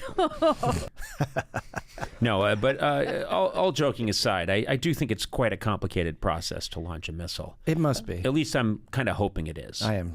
Oh, God. Yeah. You know? Yeah. What's this button do? Oh, no. Okay. What would it do in here? Well, What button do they you have? just created another podcast. Oh, no. That's how easy it is to create a podcast. It's called Jawboning with Skaz and Millie. Skaz and 1, 2, 3, go. Hello there, and welcome to Conan O'Brien Needs a Friend. Mm-hmm. This is a crisp, professional opening of the show. I've been criticized. Always. Well, I was criticized last week, and I got in my head because you guys were saying that I overthink the opening. I take a long pause. So today I just jumped in. It's been 1 minute. Well, I think so far, have I addressed the note, Matt? Do you think? Yeah, I actually think this energy you're coming in with right now is right in the sweet spot. Let's ride it. Okay. Well, I'm going to keep going with this crisp and officious tone. The Dow Industrial Average now we has plunged. What? We are seeing a cold front No.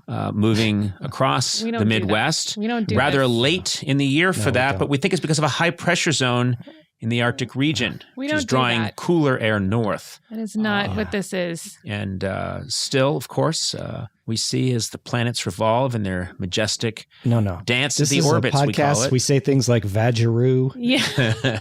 So you're saying that I'm Big projecting dick history. Big dick history. Originated here. Yeah, we had sound effects theater on this. That's big hit. We got to bring that back. Yeah, we got to bring sound effects theater back. I played that one for my kids, and my kids are not fans of my work, nor should they be, but they really liked sound effects theater. That was kind of sad. What? My kids are not fans of my No, work. well, I've trained them not to be. I've always wanted them to aim higher. The immigrant dream is you want your kids to be better and do better than you did. And so my people came to this country from Ireland, and then each generation tried to push the next generation further. So I need my children to sort of have some level of disdain for what I do. That makes sense. And then work at a bank. Oh. That's the plan. I'd like them both to work at banks. Not anything bad. I want them to be at the Tellers? Yeah, tellers. Okay. Tellers at banks. I don't want them, if they get higher than that, then they're sort of responsible for the rapacious greed that's destroying our country. Oh. But if they're a teller, they're like, here's a lollipop because you just opened an account. That's nice. That's nice. Yeah. Do you want the leather checkbook or do you want the fake leather checkbook? Mm. You know, that seems good. Here's a calendar. Do they still give calendars at banks? I don't think so. Gourley, do they give calendars at banks? I haven't been in a bank in 30 years. I don't know. You know, when I first came to Los Angeles with Greg Daniels in 1985, and we went to Sunset Gower Studios and we worked there as comedy writers on a show called Not Necessarily the News. They then gave us our paycheck after a week, and Greg and I walked to the bank, and I remembered going into the bank and just thinking like, what is this? Because it was my first job. Yeah. My first real job, and walking in to open an account and deposit it there. And then they told me, you don't have to do this anymore. There's a machine out there. You put it in the envelope. Huh. Do you remember this? Yeah. You put your I don't remember. I wasn't there. No, but you remember. I know you weren't there. Oh. I wasn't there either. Yeah. Well, Gourley, you may have been there. You're kind of a weird guy. I remember there was a weird little kid in glasses and shorts who was wearing an I Like Ike button who was following me around. And he said, someday we're going to work together on a future version of radio. You'll see. And then you took out a little ukulele and you went, a-do-de-o-do, a-do-de-o-do, what's that, a-do-de-o-do, do-do-do-do. And you ran away. That was 30 years ago, the last time I went in a bank.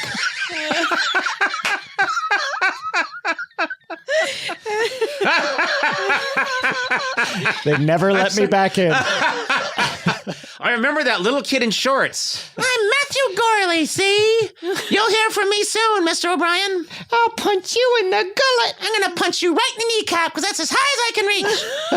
But someday I'll have a craftsman-style home and a lot of mid-century furniture. And then I'll show you all. And then you took out your ukulele again.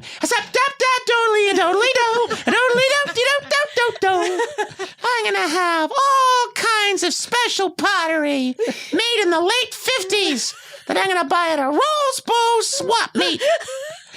And I'm going to have some felt hats that I rarely get to wear because temperatures are too high in Pasadena. One more song. Did you know Eisenhower had 2 strokes in office? Look, kid, get lost. I thought you'd like that. I do like it, kid, but I got stuff to do. I'm just getting started in comedy, and I've got to do well enough so I can one day have a podcast. Okay, off to buy a rip-off Eames chair. Bye.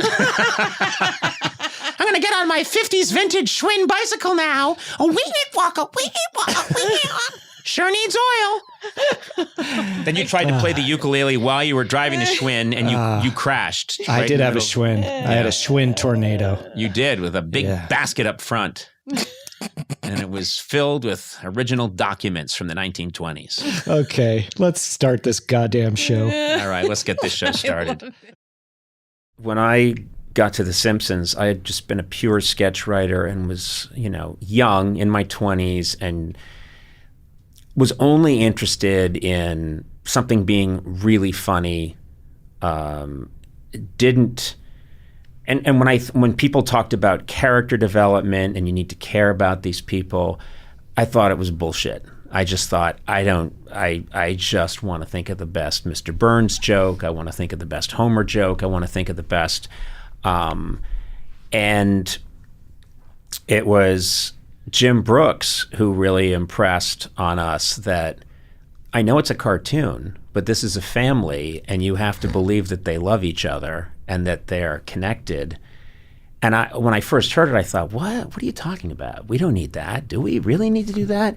And I realized, the show's been on for, I think, 110 years now. And it's, yes, the jokes are there, but people also believe in this family in a crazy way, even though it's a cartoon. And that, to me, is something that's all through your book, respecting these characters. And I think this comes from your theater background and understanding that people need to be invested. They won't come back week after week just for jokes. Jokes are great, but they have to be rooted in who the character is. And, I go back sometimes and look at a Mayberry, Andy Griffith show, and I look at the interplay between Andy Griffith and Don Knotts and think this is just pure, beautiful, character comedy. sometimes there isn't necessarily a joke. You're just laughing at the fact that these two people are so different, and we're watching them interact, and you also know that they care about each other.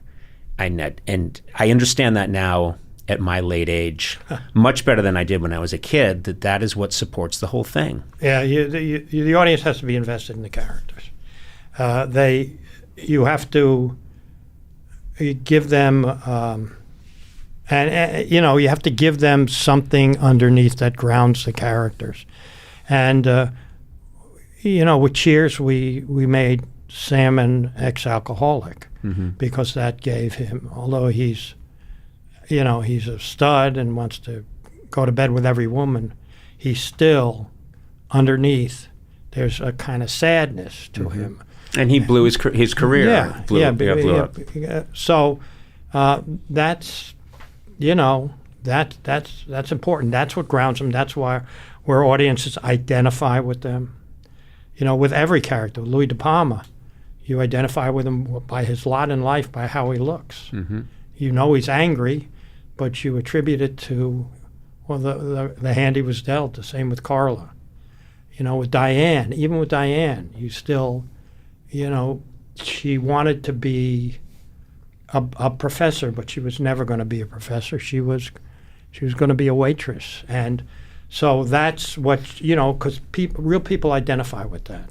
It's interesting because in the book you point out, and I hadn't thought about this either, which is that and I thought it was fascinating that in your guys' opinion, all of these characters have these flaws, have these inner conflicts. They're constantly being broken. They're constantly being put back together again, except for one, Norm.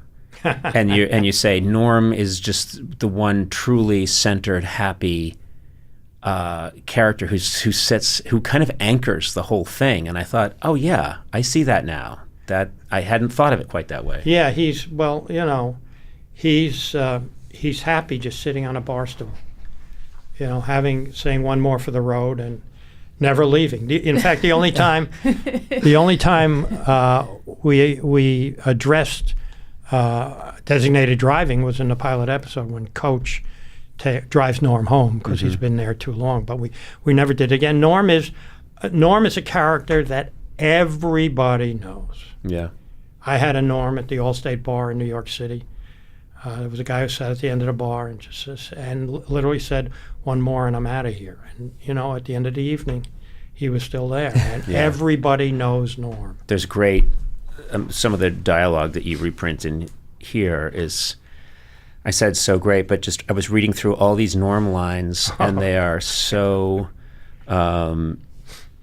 so fantastic. And there's one where I think Sam's closing up, and Norm just says, wow, 17 and a half hours just flew by.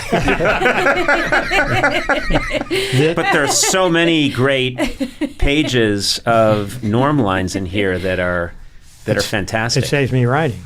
So, hey, I noticed that. Yeah, but the Writers Guild wants to talk to you, by the way. The evolution of the Normism, I talk about in the book. The evolution of the Normism is that in the pilot, in front of the pilot audience, when Norm entered and says, "Afternoon, everybody," and everybody says Norm, because that was from Nicky Colasanto, who had a bar. He was from Rhode Island, and in Providence, he had a bar where everybody screamed his name when he walked in. Right. And Sam said, "What do you know?" And Norm says, "Not enough." And that was not written as a joke.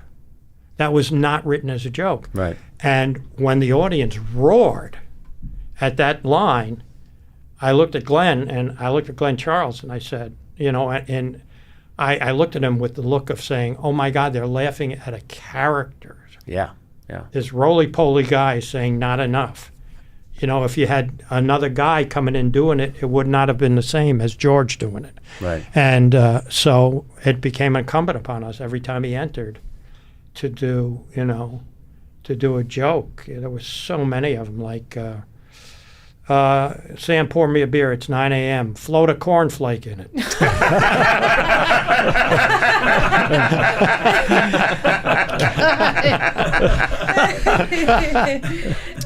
Oh, there was this scene that I always remembered, and I was so glad you reprinted it in here, where a little boy comes into the bar. That's in the pilot. It's in the pilot. That's and, a teaser. God, the boy comes in, how about a beer, Chief? And Sam says, how about an ID? And the kid says, an ID? That's very flattering. Wait till I tell the missus. And Sam looks at the ID and he goes, military ID, First Sergeant Walter Keller, born 1944. That makes you 38. Must have fought in Vietnam. Boy says, oh yeah. Sam says, what was it like? Boy, gross. Sam, yep, that's what they say. War is gross. And then he says, I'm sorry, soldier. And the boy goes, this is the thanks we get. I mean, that's the best. That's just a best TV writing imaginable. That's how the pilot opened. Yeah, it's so great. I mean, it was originally later on in the show, but we moved it up, and we could do a tag or a teaser. So a teaser's before the show, tags at the end of the show. So we moved it up to be the teaser, and it was. John Navin was the kid's name. I'll never forget it. Mm-hmm. And Teddy was so great in that scene. Yeah. Because he wasn't mean. He was sweet with the kid, tolerant, and it just set that character. He's yes-anding the whole time. You know, he's saying, okay, well, let's take a look. You know, very good. First Sergeant. All right. I don't remember jokes, and I don't remember scary stories. Yeah, me either. My scary stories are all about someone making a bad investment. Mine are about rabbits getting killed in my backyard. I don't know. Yeah. Are we talking about jokes or scary stories? Well, scary they're stories. The same, kind of. I remember like one joke that I say all the time. What is it? What's Beethoven's favorite fruit? Oh, wait. I'm sure I've said this to you before. It's her only joke. I've heard it many times. It's my only joke. Okay, hold on. Watermelon. Banana. That's you right. were close. Oh, I knew it. No, he wasn't close. What he said made no sense at all. That's like if you asked a dog to explain the theory of relativity and it barked and you went, close. It's E equals MC squared.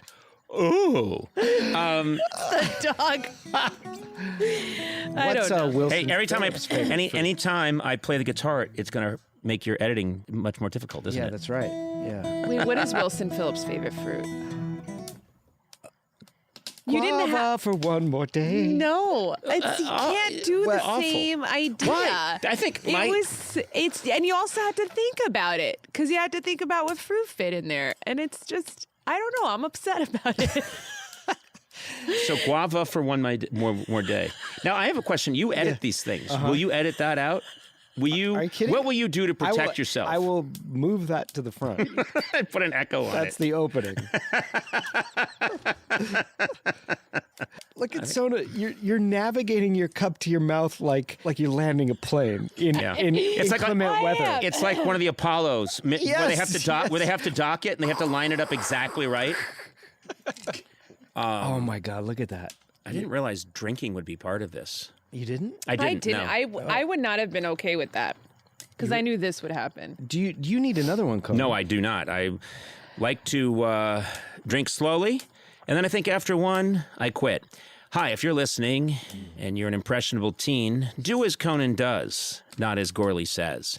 And remember, solo stove is the way to keep those home fires burning. Yeah, and you could put color packets. Are we? What's that? Are we done?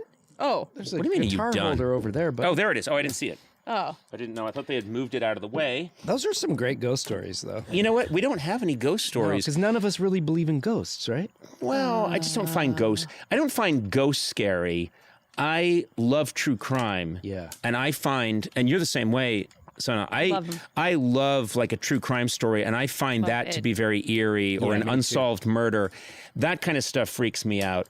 Actually, I remember like when Blair Witch Project came out, when something is unsaid or unstated, or some of those movies like Witch. Yes. Remember The Witch? Yes. Or Midsommar. Oh, yeah. Hereditary. Yeah.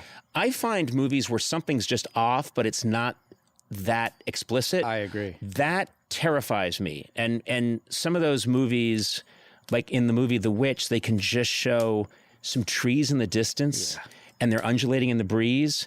But because of the tone they've set in the music, I find that scary.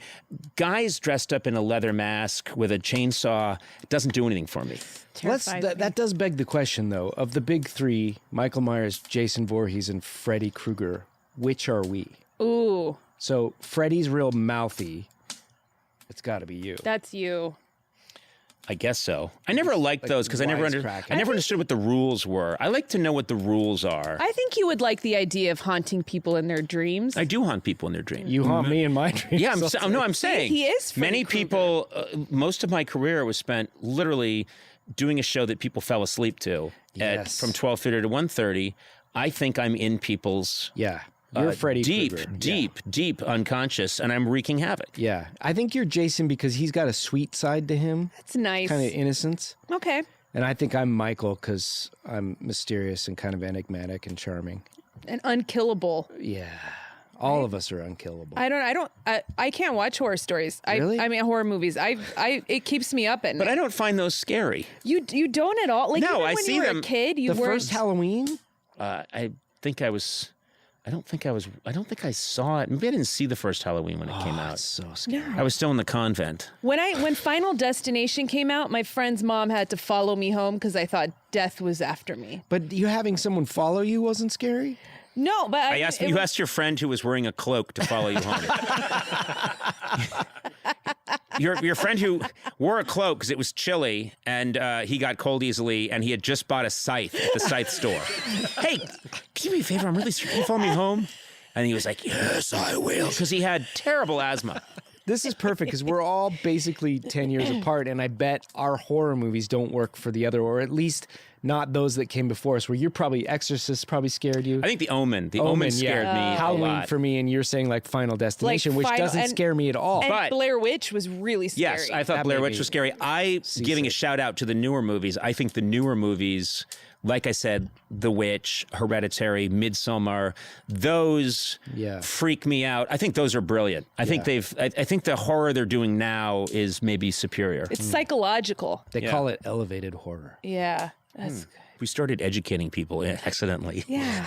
It got all kinds of, it got sort of useful. We're a film podcast. Look at us. Turn this around. Yeah, we got to get out of here. Fancy people. We got to get out of we here. watch movies and talk about them. Hello, and welcome to Conan O'Brien Needs a Friend. Fine program for you in this installment. How does it work in podcasting? Episode. It's an episode. Yeah.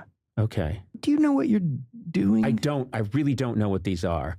You know, for years I'd say, welcome to the show tonight. Right. Even that wouldn't apply anymore because now it's the streaming era. So God knows when people are seeing things. Right. But so much of my life for so long was, this is the show tonight, folks.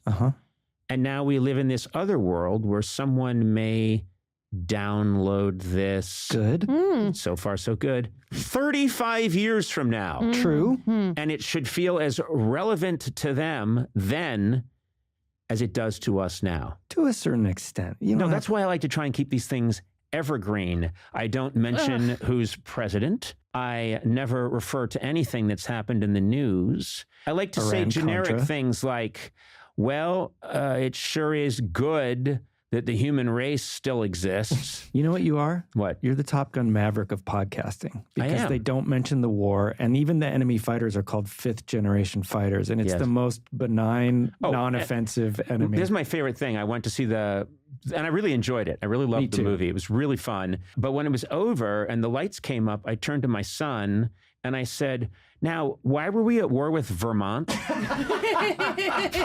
Because it just really intrigued me that you don't know what the country is. They don't really say, but it looks a lot like Vermont. Yeah, snow-peaked hills. It's snow-peaked hills and evergreen trees. And then my son was like, well, they had a secret production facility that was making maple syrup, and that's what we had to destroy. So we were just riffing off that. But it was so funny to me, like, Vermont went and did it. Yeah. They threw down on us. We got to go after them. Bernie went rogue. The bad guys in that movie, again, it was so good at like, okay, they seem nefarious. I don't know why that country had such better fighters than we do. Right. It doesn't make sense. And I thought, no, we spend a lot of money on our military. I'd like to speak to someone in our War Department.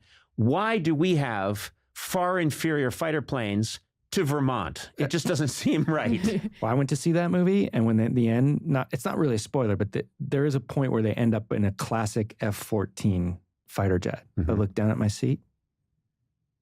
F-14. What? Yeah. Oh. In the theater. Oh, I thought you were referring to your cock as a fighter jet. Wait, I thought that's what I thought you were doing. Like I looked down at my pants. What? F-14. You dirty devil. I'm confused. What do you mean? I was in the theater. I was in row F, Oh, seat 14. you're so, come on. Wow. God. You guys. That's an it was incredible fake. story. No, first of all, I'm a Top Gun. No, you guys are talking about keeping this podcast evergreen, and you're talking about a movie that just came out. Hey, when I watched the first Star Wars, when it was over, I looked down at my seat. It was seat C3PO. Come on. See, this guy knows what I'm talking about. Sona, get with this. Okay. What movie did you see and you looked down in your seat? Don't do that. Well, please. Don't make me think. I don't know. What's the number? Movie 42? 187. What? No, first you got to think of a I went to a movie. Blink 187 concert once. Oh shit! You gave me hell about that one time. did? You bird in hell. Wait, Wait, what did I give you hell about? 187. Yes, right now. Yeah, I got it wrong once, and you gave me hell about it. I was doing a funny riff on how you got it wrong. He got it wrong the first time. No, I did. Wait, he did? I think he did. I think I got it wrong. I think that's the second. That's multiple times that he's gotten it wrong. Gourley got it wrong the first time, and this was my clever callback to him getting it wrong. Okay. No. So I win once again. No. I'm sorry. What's this? Oh, I'm getting an award. Wow, Conan wins again award. It's a tissue box. I've won 750 million of these in my lifetime. A tissue box? Well, it looks like a tissue box to you, but those of us in the know that that's not a Puffs Plus Lotion tissue box. That is let's an award for once again winning. Anyway, go check out the new Top Gun movie. It's great. Evergreen. Evergreen. And we really, exactly. This is as evergreen as it gets. Because you know what? Tom Cruise will put out another one in 35 years. Yeah, in 35 years. So this will still be relevant. Check it out. Don't get monkeypox. Yes. Who won the cup? I don't know. I'll salute President Joe Rogan. Oh, God. Oh, please. He's built for politics. All right, let's go. I'm Big still show. trying to think of a movie with a number. I'm sorry. I'm still stuck on that. I got really nervous and I just blew it. I'm sorry. What about... Guess what? I remembered I once saw a really good movie about Sparta, and I looked down at my seat afterwards. I was sitting in row 300. Nice. Okay. Yeah, That's that's how it really goes, good. right? Not bad. I went to see a classic screening of Deliverance, and I looked down and I saw that I was seating in row your boat. God, that's it. I'm going to introduce the guest. I was thinking of numbers. No, I'm sorry. no. I can't do the things that you guys do. My brain's not You like can't do what Gourley just did? That's Just good. trying, That means you have no tumor. That means you're going to live. He's got something pressing on. No, this better be I was at a good. screening of Kindergarten Cop, and I looked down and I saw that I was seated in row. It's not a tumor. That's not even a quotes, though. You're just ruining the thing. The Yeah, premise that doesn't from the line up at beginning. all. I'm trying to think of a you're number. out of order. And you're no. She had a great ass. Jesus, he's out of control. I was at a few Out of good men. control. I was sitting in. You can't handle the truth. There you go. There you go. Row 2 can't handle the tooth. No, man. What? I don't know. I don't want to. No, come on. I can't Wow. do this. Unbelievable. Of course, Matt Gourley also with us. Good to see you, Matt. Hi, guys. You were having some issue. It took us a while to connect with you because you're having some issue at your house. What's going on at your house? Well, maybe you can hear some ambient noise like birds chirping and dogs barking because all my windows in my office are open because something died in the walls of our house. Ugh. And it's a problem that when you have it, you can't really do anything about it, but just wait it out unless you want to rip your walls apart. Well, wait a minute. Hold on. Let's back this up just a little bit. What do you think died in your wall? Oh, my cousin. Who was last seen saying, your cousin whose last time you talked to him, which was 6 weeks ago, was, I'm going to go look inside your wall. I'm not feeling great, some heart palpitations, but still, I'm going to go look inside your wall. And then you haven't seen him since? And now you smell something died in the wall. Yeah, it is awful here. I hope it's only a mouse or a rat. I hope it's not something bigger like God forbid, like a raccoon or something. Is that because, let me understand, is that because you think a raccoon has more of a enlightened spirit than a mouse, or you're telling you just about the size and they're cuter, but yeah, the size. Because you're only worried about the size. So yeah, okay, all right. Less decay time. So you don't get as sad when like a skinny guy dies, but when a fat guy dies, you really bum out. Wow. So you let the smell out and then the carcass just stays in your walls? You have to let it dry out and basically mummify, or else it's rip the walls apart. I don't know what else to do. Well, excuse me, do they have any way of detecting? You'd think in this modern era, there'd be some kind of device. You know the way that there's that thing you can buy literally for $6 at the hardware store that helps you find where the stud is? Stud finder. Yeah. My wife had a good stud finder. I'll tell you that much right now. Come on. No, she was finding where the stud was in the wall. I wasn't talking about, Okay. No. What made you think I was talking about anything else? Anyway, my wife, it's just pretty clear when she met me, she found her stud, right? Because I was holding a stud finder that I got at the hardware store. I don't know why this is confusing, but isn't there some kind of device, Matt, that would tell you the source of these noxious gases? Not that I'm aware of. I even brought my cat into the office to see if she would kind of just smell in a certain spot, but she couldn't care less. It doesn't even seem to notice it. It's horrible. Well, cats are dispense death all the time. We have cats, and all they do is, kill things and try and bring it into the house. Do you know what I mean? And large dogs. And it's terrible. No, they just like birds and or if they find something that's dead, they bring it into the house. Yeah. So why would they care about the smell of decay? I would think she would just, because our cat is food obsessed. She's just single-minded. I'm telling you, more than anything I've ever seen in any creature on earth before, she's obsessed. She will eat a full bowl of food that's the size of a basketball and won't stop until she vomits. Have you ever found your cat ordering stuff on Grubhub? Like a car pulls up and they're like, "Is there a Mr. Chips here?"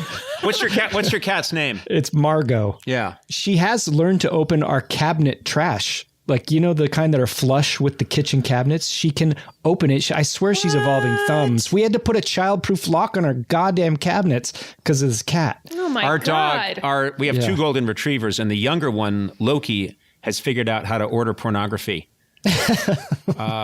What kind of pornography is Loki into? It's all Shih Tzu. Very soft core.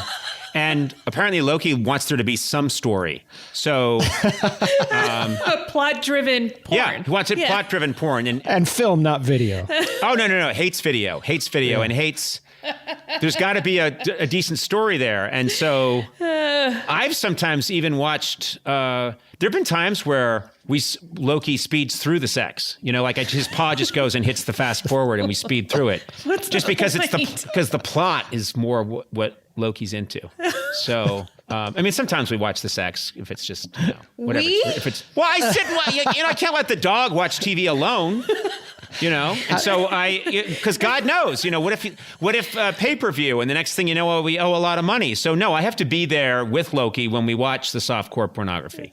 Is it dog porn or oh God, no, porn? No. Who wants to watch dogs do it? Okay. No. And dogs, there's no erotic thrill for a dog will hump a desk. A dog will hump a fire hydrant. A dog will hump anything. So that would be the level of their porn. No, Loki likes bodice rippers, likes, anything he likes costumes. He likes there to be a plot. Yeah. And so, it's, and then I watch with him, but they're good stories. They tell really good stories. We watch Red Shoe Diaries, some of the old Showtime stuff. God, what the fuck? It's true. But only the one dog, the other dog's not into this? Oh my God. Oh no. Bosco, who's the older one, hates pornography. Yeah. Just hates pornography. Oh. Absolutely hates it. Loves musicals, the MGM musicals, the really good ones. Loves Singing in the Rain, just all those great MGM musicals. But so we don't watch TV together. We have to watch it separately. Okay, we have such a good show to get to today. And listen, another quick thing. If your dog is hooked on porn, you can contact this toll-free number that will not be We haven't reviewed the reviewers in a while. Do you want to review the reviewers? Let's try it again. She was... Sorry. I don't know what her problem was. No, you were. I was trying to keep it from falling. No, you weren't. Don't touch it. Don't touch it. I'm going to make sure it doesn't fall. Don't touch it. Here we go. It's okay now. Okay. You're a crazy person. All this is going in. You're such an unhealthy person. I'm a rabbit. Oh my God. Okay, what you we have got? to keep that I'm a rabbit in, so people know. I No, will. people need to know. They need to. They need No, to know that now I'm a you're rabbit. Now you're They do doing need to something know. else. Look at what he's doing. My God. Look at what he's doing. Just a guy. Hands. I'm just a This guy. elegant hand. No, I'm just a guy. No, you're it not. says I'm just a guy. Just a guy. No guy says I'm just a guy. Oh man. I'm just a guy. You're a rabbit. Ugh. Okay. Let's do some Oh my God. This oh is like God. if I'm in class and the teacher doesn't see it and I see it. And I'm good like, thing there's no high-def cameras in hey here. teacher, look what he's doing. Okay, what you got there, Bingo? All right, Bingo. We're gonna do. You okay? Let's try again. 3, 2, chop. We're going to do review the reviewers. Okay. Okay, this is where I pull out some reviews from the Apple Podcast review section, and we discuss them, and we discuss their merits. I think it is good to hear how the people feel about what we're doing in here. Are you drawing breasts? No, I was drawing eyes, but you go ahead. I thought it was a butt. I have to say this. I've never known us to be more easily distracted. Yeah. Everyone's just like, whenever we start to do something, let's review the reviewers, and then Sona's like, did I just taste Tic Tac? And you're like, what? Literally, as you said that, a fiber was floating through the air, and I just started following. Okay, let's it with start my again. eyes. We're going to focus. Okay. All right. I can't. All right. All right. You That's all gotta, going in. You're doing it. You're doing it, though. You know you're doing it. Oh. I love that you do these things silently to her and do forget that this is all on video now. But also, none of these things mean anything. No, you're just like people later on are first going to base say coach. like, yeah. All right, let's go. Okay, let's do some review the reviewer. I love it. I love to hear what the people have to think. The way you say it, like you didn't just say it like 3 minutes ago. I know. All this is going in anyway. It doesn't matter. Right. Do you not want to do this today? No, I do. Unbelievable. What? One more time. You were doing the phone thing. Okay, You got to you got stop. it. You have to stop. Können Sie mir sagen, was du tun bitte? Vergeten Sie zitten. Let's do some review the reviewers. Okay. Love it. I love to hear what the people think. Okay, here we as go. they think it. Here we go. Okay, this is from Megan I.K. Wood. Okay. The title is Bits in the Deliver Room. 5 stars. Longtime listener, first-time reviewer. I've been catching up on episodes from Sona and Matt coming back from the paternal leave. As a mother of 2, it occurred to me that Conan doing bits in the delivery room could be a benefit working at Team Coco, or another source of revenue to hire Conan out. When I was giving birth to my kids, my husband and I had no time to entertain the hospital staff. I was really bringing down the vibes with the whole grunting and breathing business of labor. For a small fee, Conan could have delightfully filled this vacuum. I can't think of a worse idea. It's terrible. I mean, horrible. Sona, as you can attest, when you go to a hospital to give birth to children, the last thing you want is some 6'4" red flame-haired clown doing bits. And I have been in that environment twice for the birth of my 2 children, and my bits were going nowhere. Yeah. I'll tell you right now, no one was interested in my bits except my wife certainly didn't want to hear any of it. And no one else who was around, family, friends, didn't want to hear it. We did have a doctor who looked after us when my wife was pregnant with my daughter. And I didn't even make an aggressive joke. I thought I was just, I didn't give it any thought. And it certainly didn't seem that funny to me. But this doctor was talking to me because my wife really wanted to try and have a natural birth. And then he said, okay, but if it's difficult, or if you're in too much pain, we could end up, and the baby's not coming, we could give you some Pitocin. And I said, what's that? And he said, Pitocin is the drug that really makes the baby come faster. And I said, hey, if my wife's in pain, I want you to serve her up a Pitocin omelet. I just sort of said that. And the guy was like, Pitocin omelet? And when you say something and you don't even love it that much, I just went, hey, if my wife needs it, let's get her a Pitocin omelet. And he went, ah! Ah!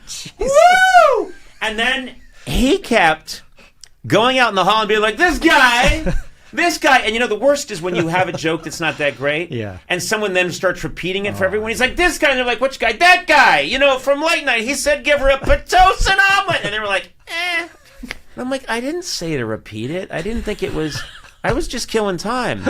And then every time we saw him in the months afterwards, he'd be like, no. uh-oh, here comes, hey, I got a chef working on your Pitocin omelet. Oh, no. I scored a massive home run with this guy. I don't know why, but I think he had never heard someone make a joke using Pitocin, one of the main drugs that he used in his work. Wow. Yeah.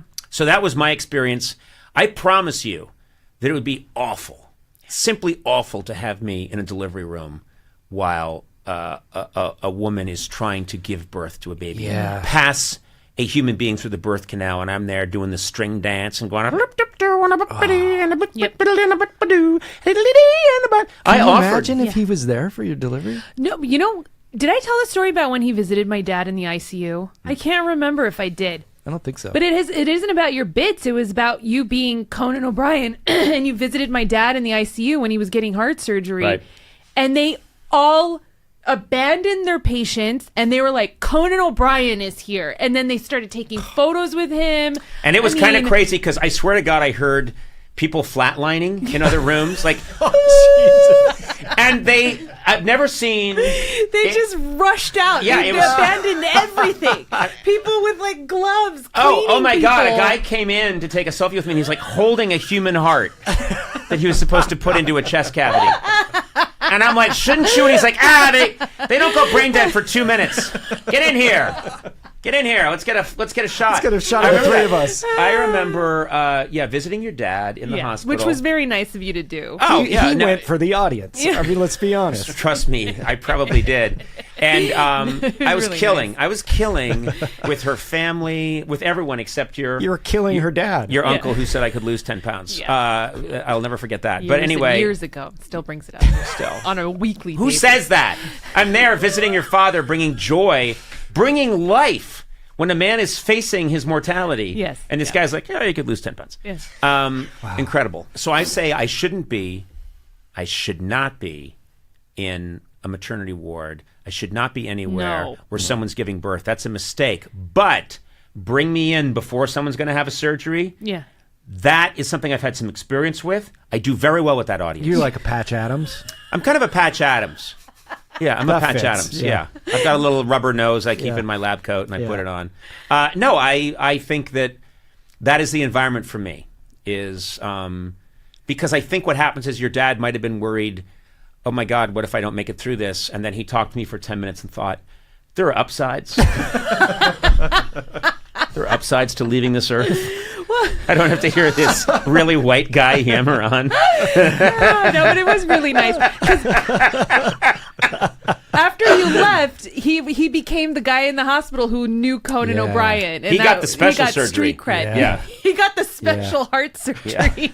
Everyone else gets the shitty one. Yeah. They're like, you know what? We're going to do your heart surgery correctly as our special bonus treat. Yeah. All right. Well, we know what my place is then. Yeah. And so to the listener, that's a bad idea.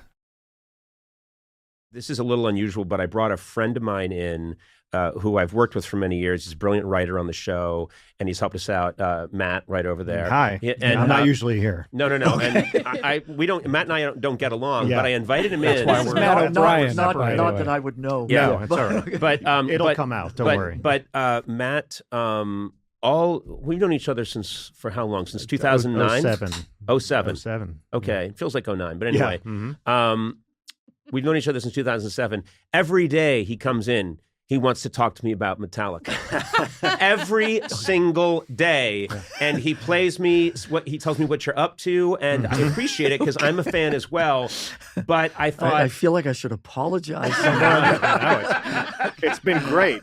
It's been great to not break common ground with Conan for almost 20 years. No. It's been, but man, you were in New York, and you found out that Lars was going to be here today, and you flew here. I couldn't miss it. Well, I couldn't miss it. All kidding aside, thank you very much. Thanks That's for great. being here. Thanks for really coming excited out. to be here. How many shows have you been to? 62. Yeah. Oh, wow. Pretty What was your first one? Atlanta, 93. Okay. So that'd be, I think it was the live shit tour. Do you remember him? Lakewood? Yeah. Or what? Lakewood Amphitheater. Lakewood, yeah. Lakewood Wait a Amphitheater. minute. How did you? Memory. Wait a minute. Wow. Wait a minute. How did you know that? Lakewood Amphitheater. Yeah. If if we go around a room and you say Atlanta or you say Louisville and you say whatever Dallas, Houston, I can pretty quickly identify the venue, remember the shows, and that's crazy. and remember the tours and stuff. Yeah, I don't know my children's names. Let me try one on we you. can help you with that. Antarctica. Yeah. Yeah, Antarctica was December 13. Yeah. Wow. Yeah, wow. Yeah, it's this weird. People are very generous. They call it encyclopedia-like. I often play along on that tangent. I do feel increasingly that if you put me, James, and Kurt together in the same room, we can pretty much the three of us make a whole, and we can remember all of it 100%. But I remember all the dates. So if you say,